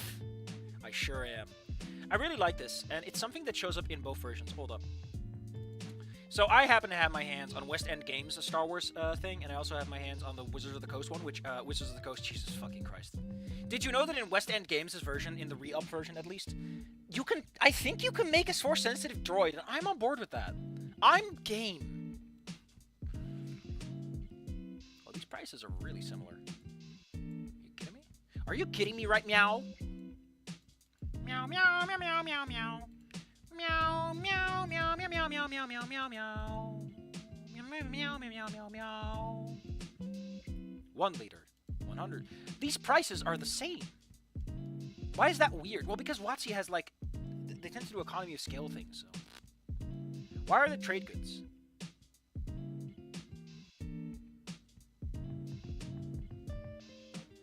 Safi, why are you recording this? Because, listen. If you show up here, I need you to know, you're in the middle of a series for one. And two, you have to know, right, at this point, what I'm like, what I'm looking for. Oh, a specific blaster type. There we go, sporting blaster rifle. For some reason, everyone loves having a sporting blaster rifle. This is a blaster rifle I use for specifically, you know, just have a little fun time. Do you want a musket? There's rules for musket in here for some reason. Shoot him with a gun. Bam, bam. I like how the body armor is like makes it worse. It's only D3 too. Ugh. Black powder. How do you get your hands on black powder? Homestead. Anyway, here it is. Sporting blaster. And rifle. The WotC one only has the... Oh, no, there it is. Sporting blaster. What's the difference?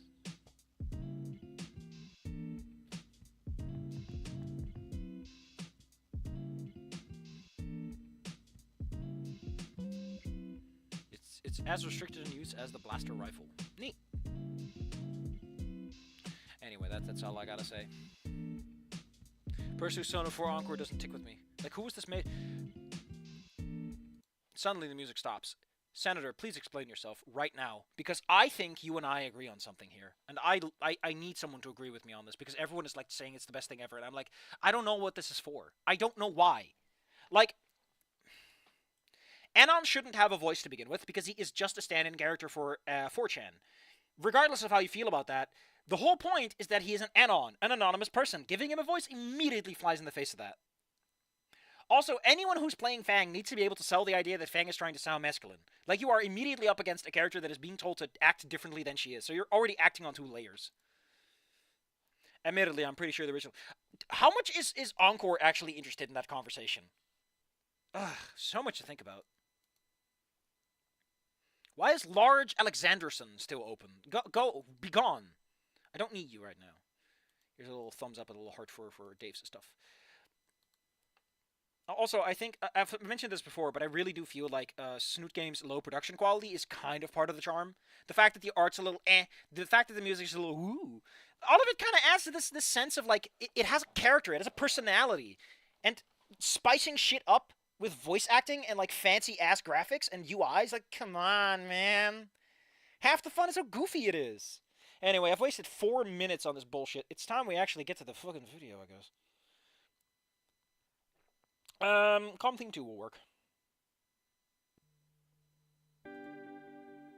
That doesn't work at all, Sarfi! Oh, I like this one! I forgot! Finding yourself. I hate the weather of this fucking place. Fall my ass, it's 70 degrees out. I mean, don't get me wrong, it's a nice day out right now, but Jesus, can't the weather in the city be predictable? The song's actually pretty loud. It's whatever. I'll have lunch outside today. One last hurrah before the cold settles in for good. Isn't California a Mediterranean climate? It's not going to be that cold in winter, man. Forecast said it's supposed to shit rain and then get even colder. But hey, good news, I got my stitches out. And some badass scars to boot. They're still a little tender, though. Olivia doesn't seem to think so highly of the temperature. But I pulled the you wouldn't leave your boyfriend a look out in soon enough. I was wheeling her out into the side courtyard of the lunchroom.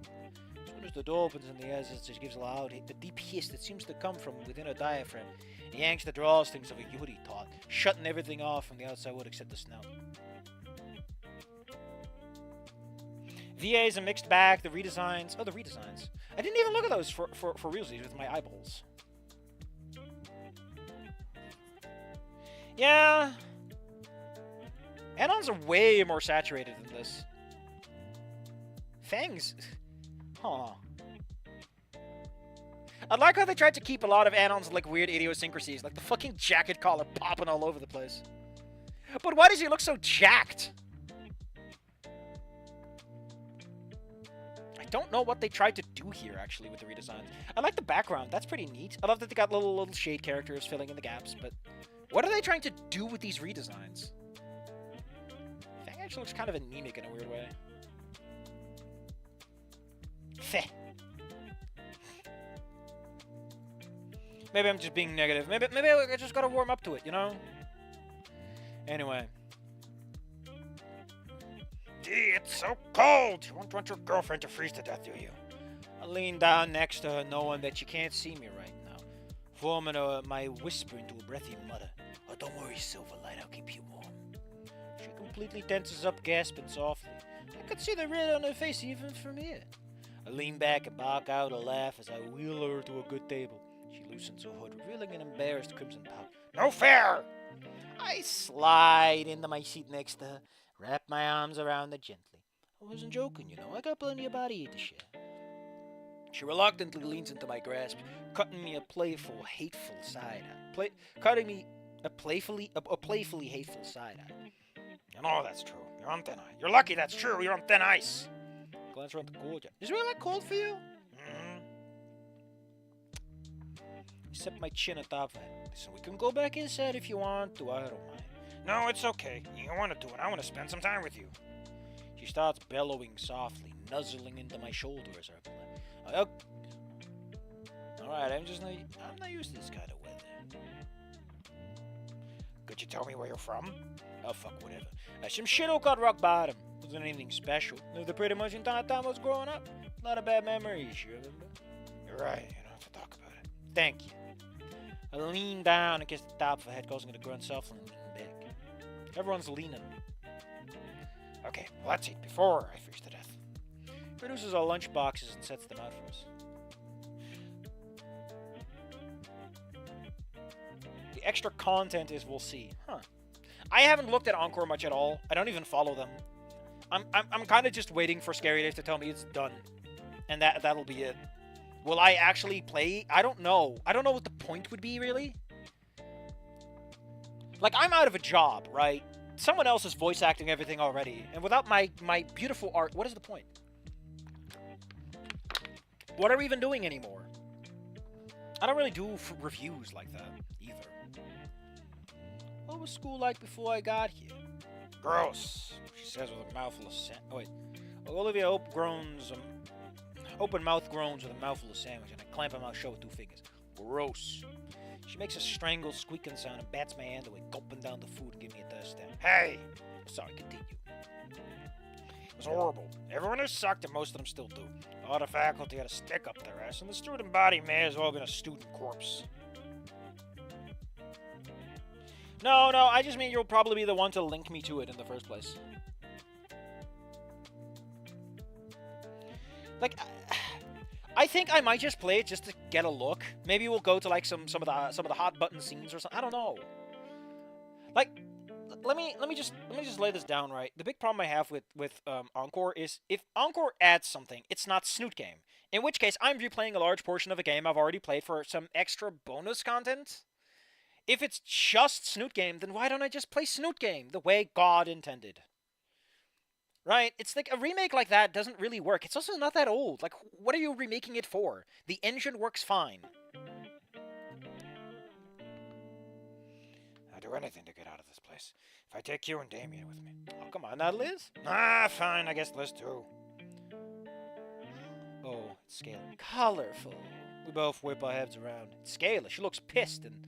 Oh, wait, it's Ferris. He peers down at Scalar's stern expression on her face. Marring his usually gentle features as he jots something down on the clipboard. Oh, shit.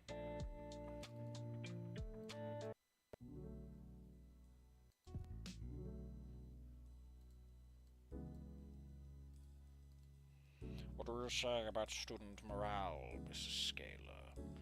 Olivia looks up at Scalar and tilts her. I said had ever since Principal Scalar took over. It's definitely been better. Scalar looks marginally pissed, and I figured I could probably throw out some words too. Oh, it's the moment where the game gives you your tarot card reading. She's right. I know a bad school when I see it, and St. is far from it. As long as I can play Snoot Game on my phone, I'm a happy Cooper. Hey, if that's what you want, fucking go for it. It's just, I don't know what to do with it, right?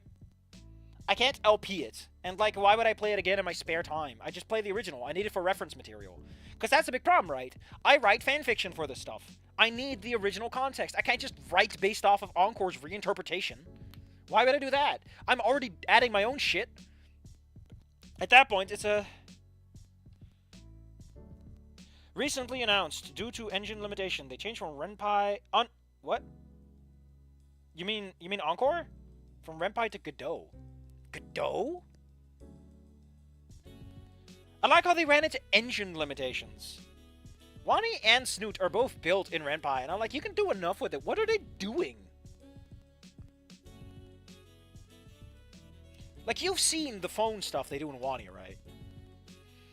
I mean, I guess if you're working with a raw engine, there's a lot more you can take care of. I wonder how hard it was to port. I guess they could just steal most of Ren'Py's code, necessary for interpreting existing scripts, and you're mostly good to go.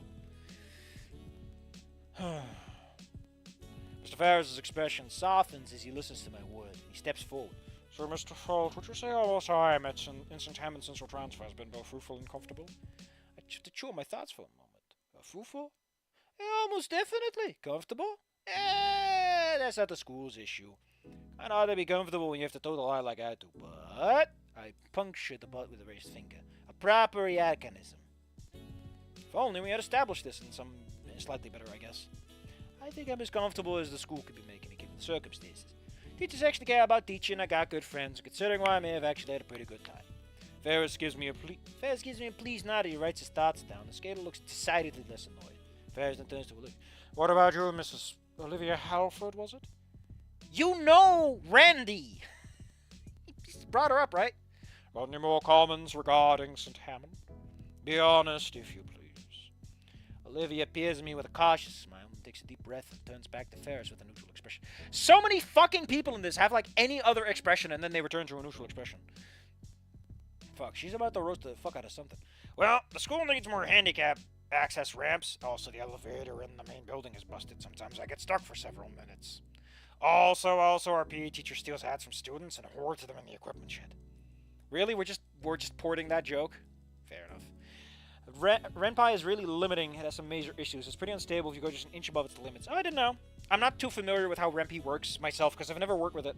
But I have seen some comments that would align with what you're saying, yes. Especially if you want to get fancy, you know. Downside of working in a pre-made engine.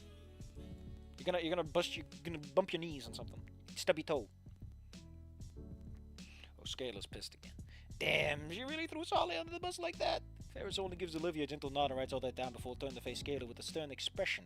Well, she does her best to get her shit together, twisting her grimace into a strained smile. Jesus Christ! These sentences do not work or flow. Ferris arms as he looks her over, continuing his spiel. Seems like there's still some issues left over from the previous administration. We're already taking care of correcting the issues Mrs. Hafford has pointed out. Scalar clears her throat, nodding nervously. I did send out a request to have a technician come out and look at the elevator, yes. A great big lug of a geezer writes out one final thing in his clipboard, clicks his pen, and neatly slips it into his suit's front pocket. I'll have to talk to the superintendent about that request next time at office. What is this about a PE teacher that Olivia mentioned? At that, Scalar seems a little exasperated, looking off to the side and huffing quietly. Yes, that is Coach Solly. What? Mrs. Ferris is just as confused as I am, evidently, according to his eyebrow. You know, I'm getting big boss baby vibes from these characters. Scalar shakes her head. It's his legal name. Listen, I know. Before I forget, there was a post about who the worst character is besides Naomi and Trish. Reed came close with Ripley due to E3. He's Trish's friend, not yours. Yeah, that is such a betrayal if you really dig into it. Ain't it? Because he seems so chill and then he helps Trish in like the worst time. Ugh. That's what they mean with you show your character and all that. You know? Remember, that was sort of the canon ending originally. Oh, the main best ending, I guess. I say that's enough of school politics right now. Mr. Fold, how would you say things are going for you, not just as a student, but as a growing adult? Now that's a question. I have to ponder that one. Ponder the orb. Jeez. Talk about a tough question to answer, Mr. Ferris. Ferret? Ferrets? I don't like endingless read, too. Endingless read? Endingless? It's something I don't really like thinking about. You would Scalar both know me and why me in the first place, so I won't lie and say I'm optimistic or anything. I glance down at Olivia. She's looking up at me curiously. Such a beautiful eyes for the right words to say. She just gives me little smiles over. Hey, you know, now I think I'll be okay. I've met people I really care about, and who I know really care about me. Even in front of the faculty, I can't stop my hand as I reach over to Olivia and lace her fingers together. She goes just a little red, but looks up at Mr. Fadge with a smile on her face, adding to my words. I think that sums it up pretty well. Even Scalar can't help the little smirk that's going across the weary face. Mr. Fadge gives me the warmest smile I've ever seen him give yet. Very glad to hear that you two are doing so well. He turns to Scalar, nodding. Everyone's nodding. She returns the nod. Smiles, nods, that's all we get. Wonder, why don't we adjourn in the faculty lounge? Mr. Ferris, oh wait. Wonderful, why don't we adjourn to the faculty lounge? Mr. Ferris returns a smile. I suppose a little odd for a moment ease whatever political tension that was in the air. Of course, we can outline your future budgetary plans over a nice cup of coffee. Glances back at us, we both start heading inside. Have a pleasant day, you two. And mind the PDA rules, if you please. We both freeze in places until we hear the door shut again. God, that's so embarrassing, D. Rip a laugh that tears its way out of me, and I grin at her after so. Fine, Ferris is cool. Yeah, I wish he'd done freshman year. She huffs, pricking a sandwich up and taking a roast bit out of it. Also, the other day, Caveman posted Fang. Everyone went and said that they have a special place in their hearts for her. What?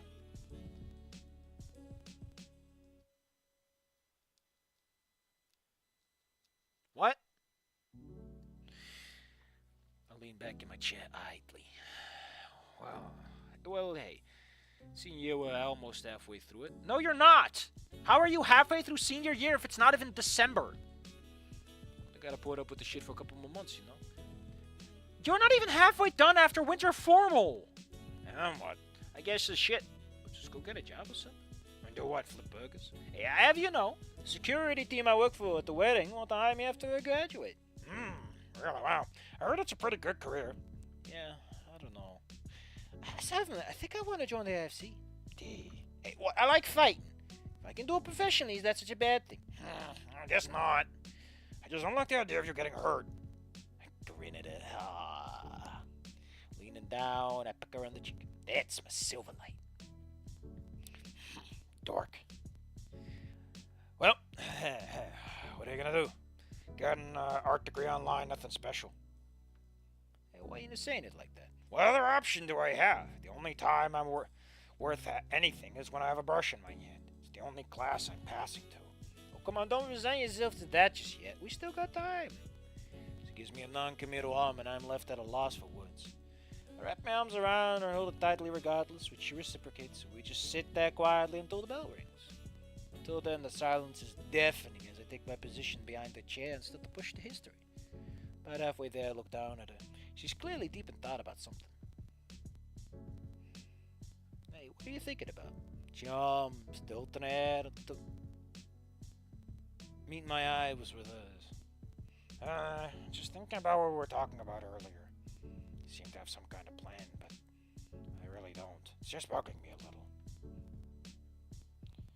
Endingless. Before you get locked into an ending, he's just too passive. Imagine letting one of your best friends force the things. Okay. Yeah, it's just a shortcut of writing endings to begin with.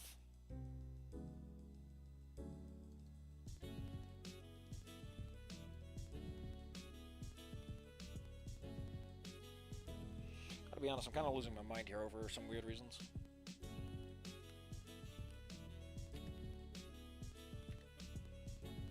Hey, it'll be okay. You ain't got Liz's grandiose ass plans. You ain't gotta use Liz's grandiose ass plans as a benchmark for yourself. Not everyone's got it figured out, you know. But I'll be there for you, whatever happens.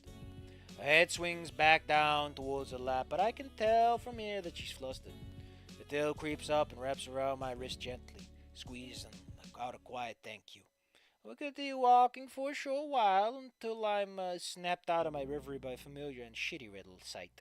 Mia. I come to a halt in front of her. She's standing in our path, one hand on her hip, that same fucking stupid smile on her face. Hey, it's Olivia. And... oh, if it isn't Olivia, and friend. After watching The Hobbit, I can imagine there's at least one fanfic saying something like Anna Lord...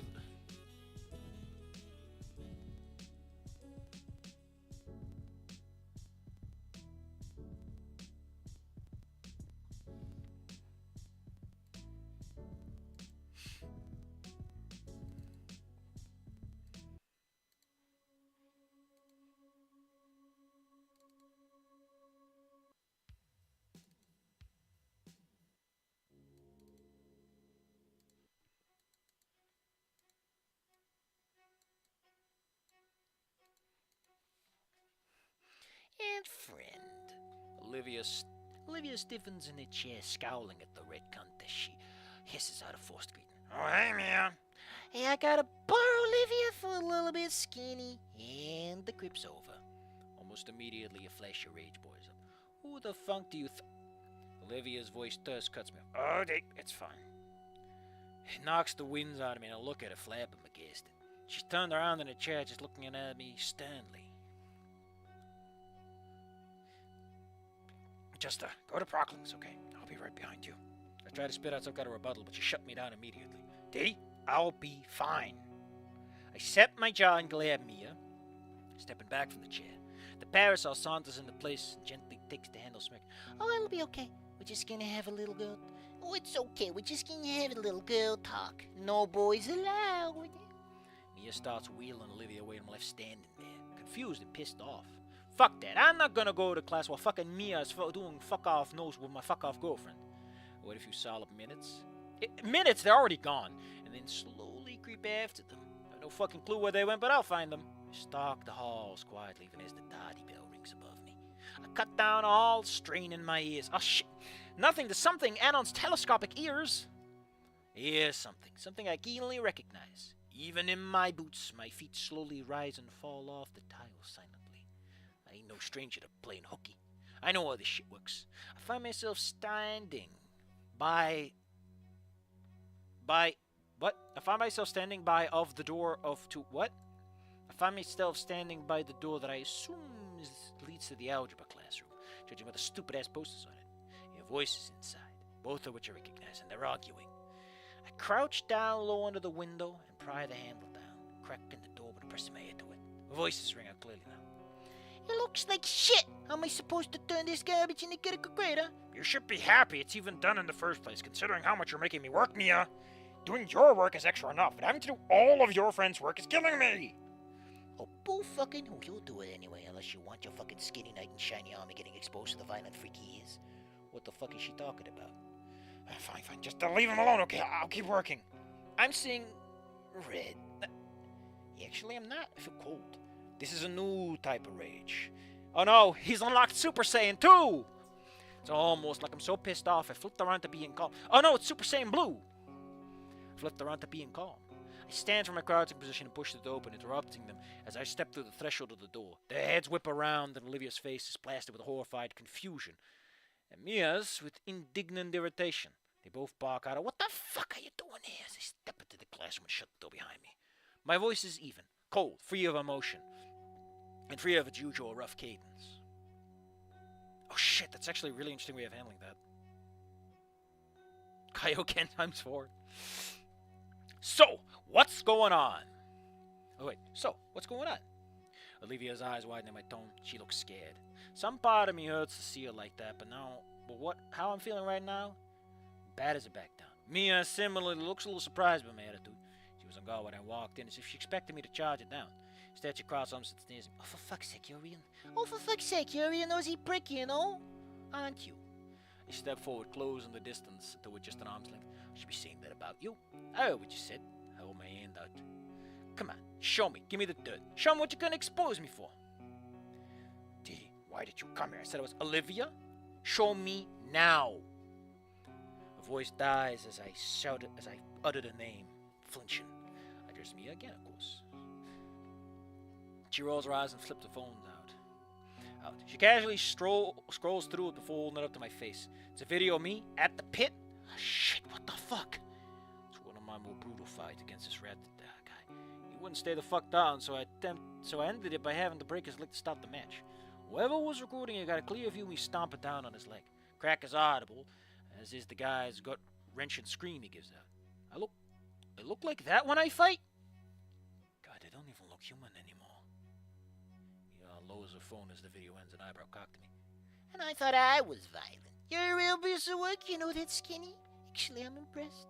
Doesn't change the fact that I know I could get your ass shipped out of here with this. I see how close you two been getting all lovey-dovey shit. Don't think I haven't. I showed Olivia this little movie, and I think she realized. Oh, wait, shit. Thinking she realized what a nasty little boy you are, but she didn't seem all that bothered. If I were in this damn video, she'd be throwing me under the bus in half a second. I'd be fucked 6 ways from Sundays. Hey. So I thought, hey, fuck it. I'll take advantage of this whole relationship myself, and here we are. She helps me and some friends out with some pretty pictures, and I get a good grade, and you don't go to prison. Blackmail. Just when I thought you couldn't be more of a cunt. Hey, watch your fucking mouth, spear chucker. Here's the deal. You say anything about Olivia and a shindig and you're fucked. I'll send this video to everyone at school. She will too. God damn it, just when things were going smooth. Glance at Olivia is almost nauseous with the grit. I need to make a plan. Breathe out calmly. Let me talk to Olivia in private. Oh my God, you know fucking well, right? Fucking fine, I'll humor you. Step outside, you can talk, but it better be a good fucking one.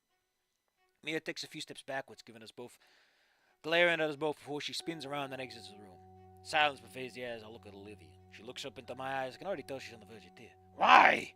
Why did you follow us? You know damn good and well why I did. Should nails dig into the cushions of her armrests. I told you I had it handled. I was doing You could have told me! We're a team, Olivia! A team! We're in it together! Fuck!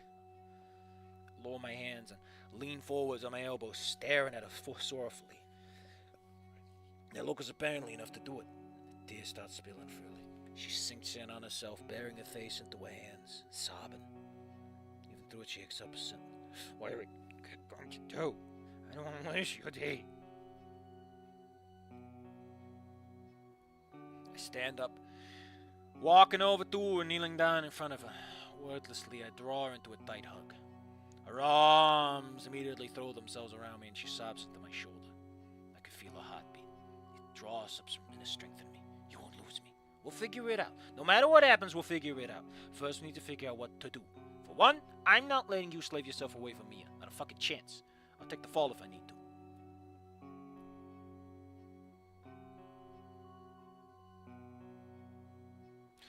One thing that kind of went over the head and never touched upon, the ringleader said no recording during the pit's laws.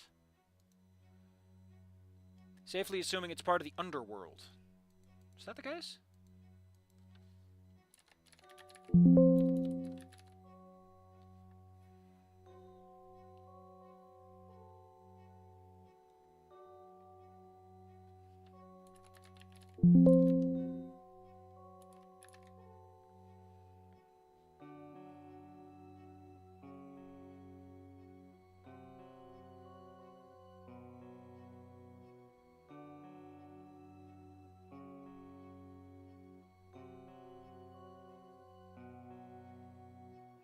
I mean, I can imagine someone's interested in that. This little blood pit has no name. Been around for years. Only two rules: no kill shots and no outside weapons.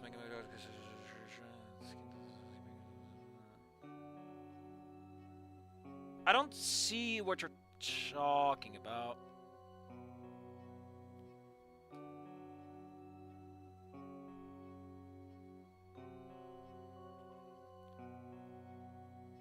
I don't see what you're talking about with this.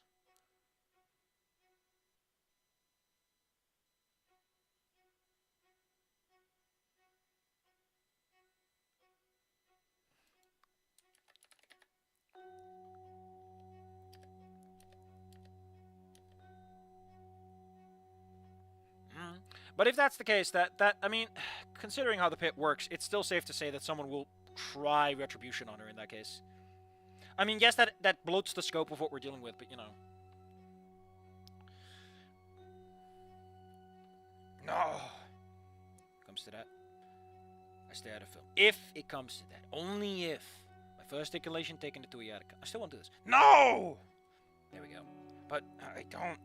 What if he gives up on me, Olivia? That man treats you like his own daughter. You think he'd do something like that? I talked to him about us, you know. You did? Yeah, I did, and he was happy. He can help. How long do you think he would have to let this go on anyway? What do you mean? Olivia, he knows your work. He could spot it from a mile away, no matter how hard you try to obfuscate it. How long do you think he would tolerate watching you kill yourself for me and a gaggle of cunts turned in what was obviously your what? Why are they even in this class? I gently reach out and touch her draw and wrist, and she twitches away with a quack. Look, it's already happening. You think he wouldn't notice? You trust me, right? She nods but doesn't look up at me. I cup her chin, make her look up at me. Say it. I trust you. I lean forward, kissing the forehead. She whimpers softly, wrapping her arm around me once again. I want to gentle her through her. You'll be okay. So we get together on the better. What a mess still out there. I'll deal with it. Don't worry about it. Oh shit! It's clobbering time. She looks nervous at the prospect. Okay, we gotta get out the.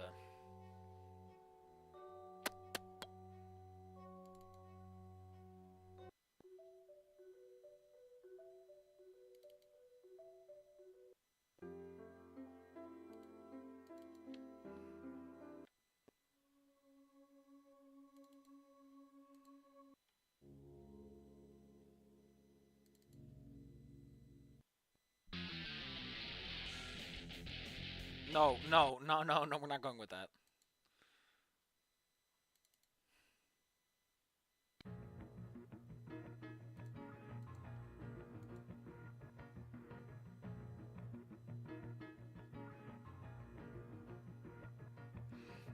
I mean, all things considered, right? There's nothing stopping D from telling them. Like, I don't know how well organized they are, but they probably have feelers and the like. They probably figured this out. If Mia makes that recording public, it probably goes places anyway. If she's making him go to jail, they'll try to figure out other people in there. You know? I'm just saying that the underworld finds out eventually that someone snitched on some of their fighters. They ain't stupid. Look nervous at the prospect. But this song doesn't work either.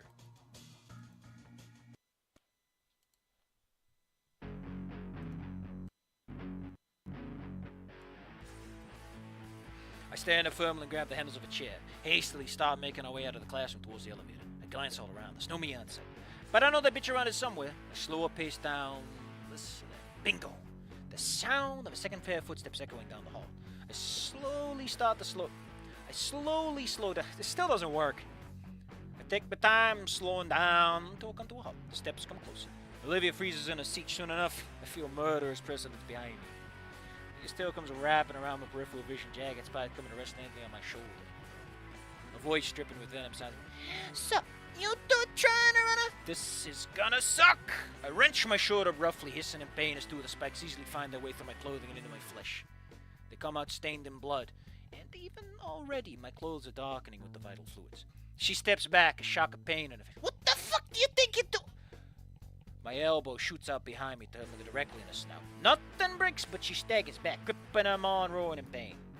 Olivia looks back in equal parts awe and horror as Mia recoils from the blow. Bending over and continue to scream as blood flows out of her nostrils and drips directly on the floor to steady. Nosebleeds are no joke. No joke. Her screams die down in the rage-filled snarls as she looks at me, glaring bloody murder. Hey, that's what I look like when I get pissed. I turn around and grab a hold of Olivia's chairs once again and shoot forward, sprinting down the halls like a fucking maniac. A part of my caveman-ass monkey brain is screeching in primordial horror as the hail boots start hitting the tile pursuing us. Olivia punches a fist into the elevator button as we near the end, and thank fucking Lord in heaven. Why wouldn't it be on this floor? Olivia is the one who uses it, so it's probably on whatever floor she's on. It opens and we go fly inside. I hit the ground and kick the door closed button as Olivia jams your key into its slot and slaps the down button. A metallic bang things her ears as Mia catches up to us and slams into the door, and she is mad. Oh wait, whoops.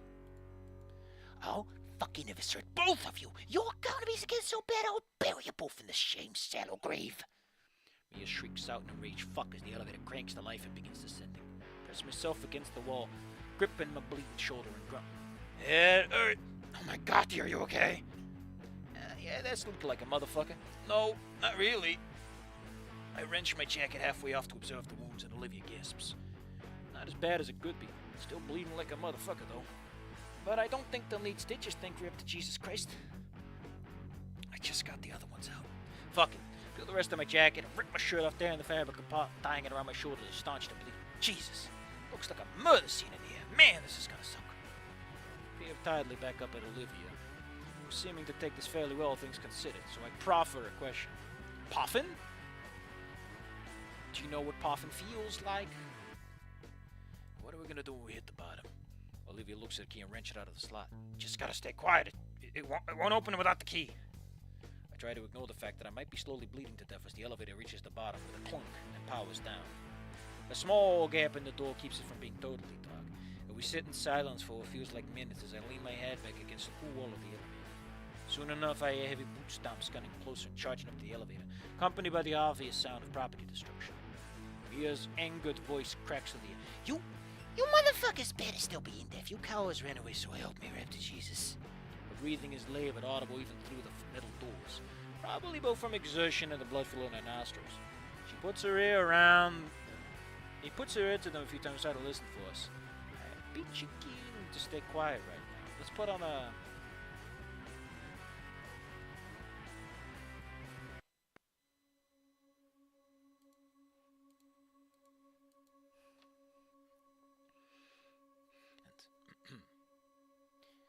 Not able to get a read on us, Mia goes absolutely ballistic and starts wreaking complete havoc on the area around her. She's beating the lockers, punching holes in walls and ripping posters off. All kinds of shit. Something slams into the elevator doors again. Then I start hearing other voices. Dumb bitch, now you're drawing attention. She seemingly fails to give a shit, and other people are presumably gawking at each other, screaming, Who the fuck are you looking at? You want one less one? I fucking swear I've had it with the retarded skinny and this crippled handbag slut. Fuck, I hate them. The top part of the shoulder, because... Yeah, armpits, I've been told, is where your good veins are located. Cover those pits. A distinct crackle of electricity fills the air, causing Olivia and I to look at each other in shock. Is that a fucking taser? Crackle rings out again. And Olivia, and Mia voice calls out, sounding a lot more timid. Whoa, hey, it's so cool. It's not what it looks like. It's a... I hear her boots clattering down the hall as she sprints away. Silent for a few more moments before someone raps their knuckles against the door. Ziardican's tired, haggard voice rings out. Is anyone in there? I heave out a huge sigh of relief, and Olivia relaxes in her chair ever so slightly. Neither of us say anything, though, and Ziardican continues. It's safe to come out, all clear. Although it looks like a stick of dynamite went off out here. Olivia stares the key in her hand. She glances at me, seemingly hesitating, but then remembers that I'm literally bleeding out and shakes her head, shoving it in the slot and giving it a twist. Hey, the girl, we're a team. The door creaks open, revealing an exhausted looking Ziardican wielding a fucking cattle prod. His expression is one of curiosity. For all but the briefest of moments, until he sees me lying in a small pool of my own blood, and his mouth gapes open, eyes shooting wide. What in the world? I push myself against the wall, and use it as a brace to rise to my feet, giving him a shaky smug. Hey, ditch. Thanks for the save. He then shouts something down the hall, and I hear footsteps as a couple of janitors run up. The exasperated expression started to worry when shocked when they see me in my state. Ziardican hastily gestures at them. Get the nurse! Get him to the nurse. I'll be right behind you. The janitors loop their arms under my shoulder and begin hauling me off. Ziardican and Olivia right behind us. I glance around. Jesus! Mia really did a number on this place. She even burst a fucking pipe in the ceiling. I glance back at Olivia and our eyes lock. Despite it all, we share a smile. Yeah, we did it. No matter what Mia does now, this is gonna look fucking horrible for her. But we just need to explain ourselves to Ziardican. Dia's in the family, goddamn. Hell yeah. The nurse is rightfully pissed off to see me again, given the school day was ended, and quickly simmered down when I gave her a shrug and a grin. Once she confirmed that my wounds, in fact, did not require a hospital visit for stitches, she goes on to wrap them up. Once she is done, Ziardican lets her go home and sits in the nurse's office with us, listening to Olivia explain what the hell was going on, including the incriminating video of me. But thankfully, she doesn't go into explicit detail about what it is. He looks perturbed regardless. Roughly an hour passes, and by the end of it, she was well and truly worn out. She brings her canteen up and slugs the entire thing in one go as Ziardican pondered her words to himself. Muttering, with a furrowed brows, he tapped the stick portion of his cattle prod against his leg. Eventually leans into his back seat and sighs. Well, Dee was right, you know. Those assignments go through dozens of eyes, and well, I've known for a while. I was just waiting for you to talk to me. Why didn't you say anything? I wanted to hear from you, and now I have. Don't worry, I won't lecture you. Rapt Jesus knows you've had enough of that. You two did good, mostly anyway. Even if Dee managed to get a little mangled in the process, I'm proud you both found the strength in each other. I got to smack that bitch in the face, so I said it turned out pretty good regardless. Self-defense, am I right or what? Ziardican snorts and Olivia cackles tiredly, shaking his head. I suppose so. You're certainly correct about one thing. With my account on the murder scene you left in the elevator, Mia's already thin ice is going to be thinner. Anyone else she was harassing should be thankful. Is she going to get punished for this? Not me. I would think so. She's the one with lethal weapons on her tail after all. You were just defending yourself. Olivia sinks into her chair, smiling happily. That's a relief. Okay, I think you two can hunker in here until school's over. Really? Sure, why not? She's not going to be back, and nobody else has any reason to come in here unless someone gets hurt in the next 25 minutes. His cattle prod suddenly jumps to life, causing me to jump in my seat in an instant pain as the motion jostles me his shoulder. Mr. Ziardican! Whoops. I peer at it and realize there's a piece of tape with writing sticking out of it. Estrus protocol? Fucking dinosaurs. Olivia cuts me with a side eye, and he cocks his head back and laughs loudly, heading to the door, peering back at us with an amused glint in his eyes. I'm going to run and get some things done, okay? They'll want my account on paper, so I'm just going to knock it out. I'll be back to check on you later. Don't go poking any more holes in yourself, Dee. We both nod at him, and he ducks out and shuts the door behind us, leaving us alone. I sink into my seat and let out a loud sigh. Holy fuck, what a day. You're right, Dee. I could trust him. I told you so. We sit another silence for a while, just holding hands until the bell rings. We hear the idle chattel of students in the hallway go by, and I glance over at one of the normally uncomfortable-looking beds. The siding looked perfectly serviceable in my exhausted state. I grunt, standing up. I'm taking a fucking nap. She follows me to the chair as I walked over and throw myself into it, groaning with an owl as it jostles my shoulder enough to hurt. I lay my head back on the stiff-ass pillow and stare at the ceiling as Olivia rests her arms on the side of her bed. There's room for two, you know. Much as I want to, I don't think it'd be a good look if anyone walked in. I guess not. A nap does sound good, though. So, we are definitely doing another stream tomorrow because I'm excited.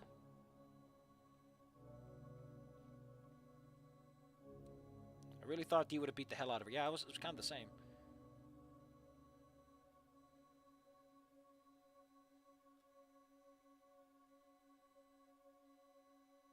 Holy shit.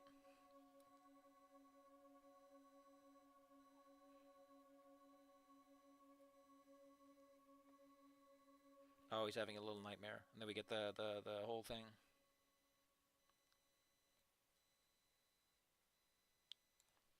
So, yeah.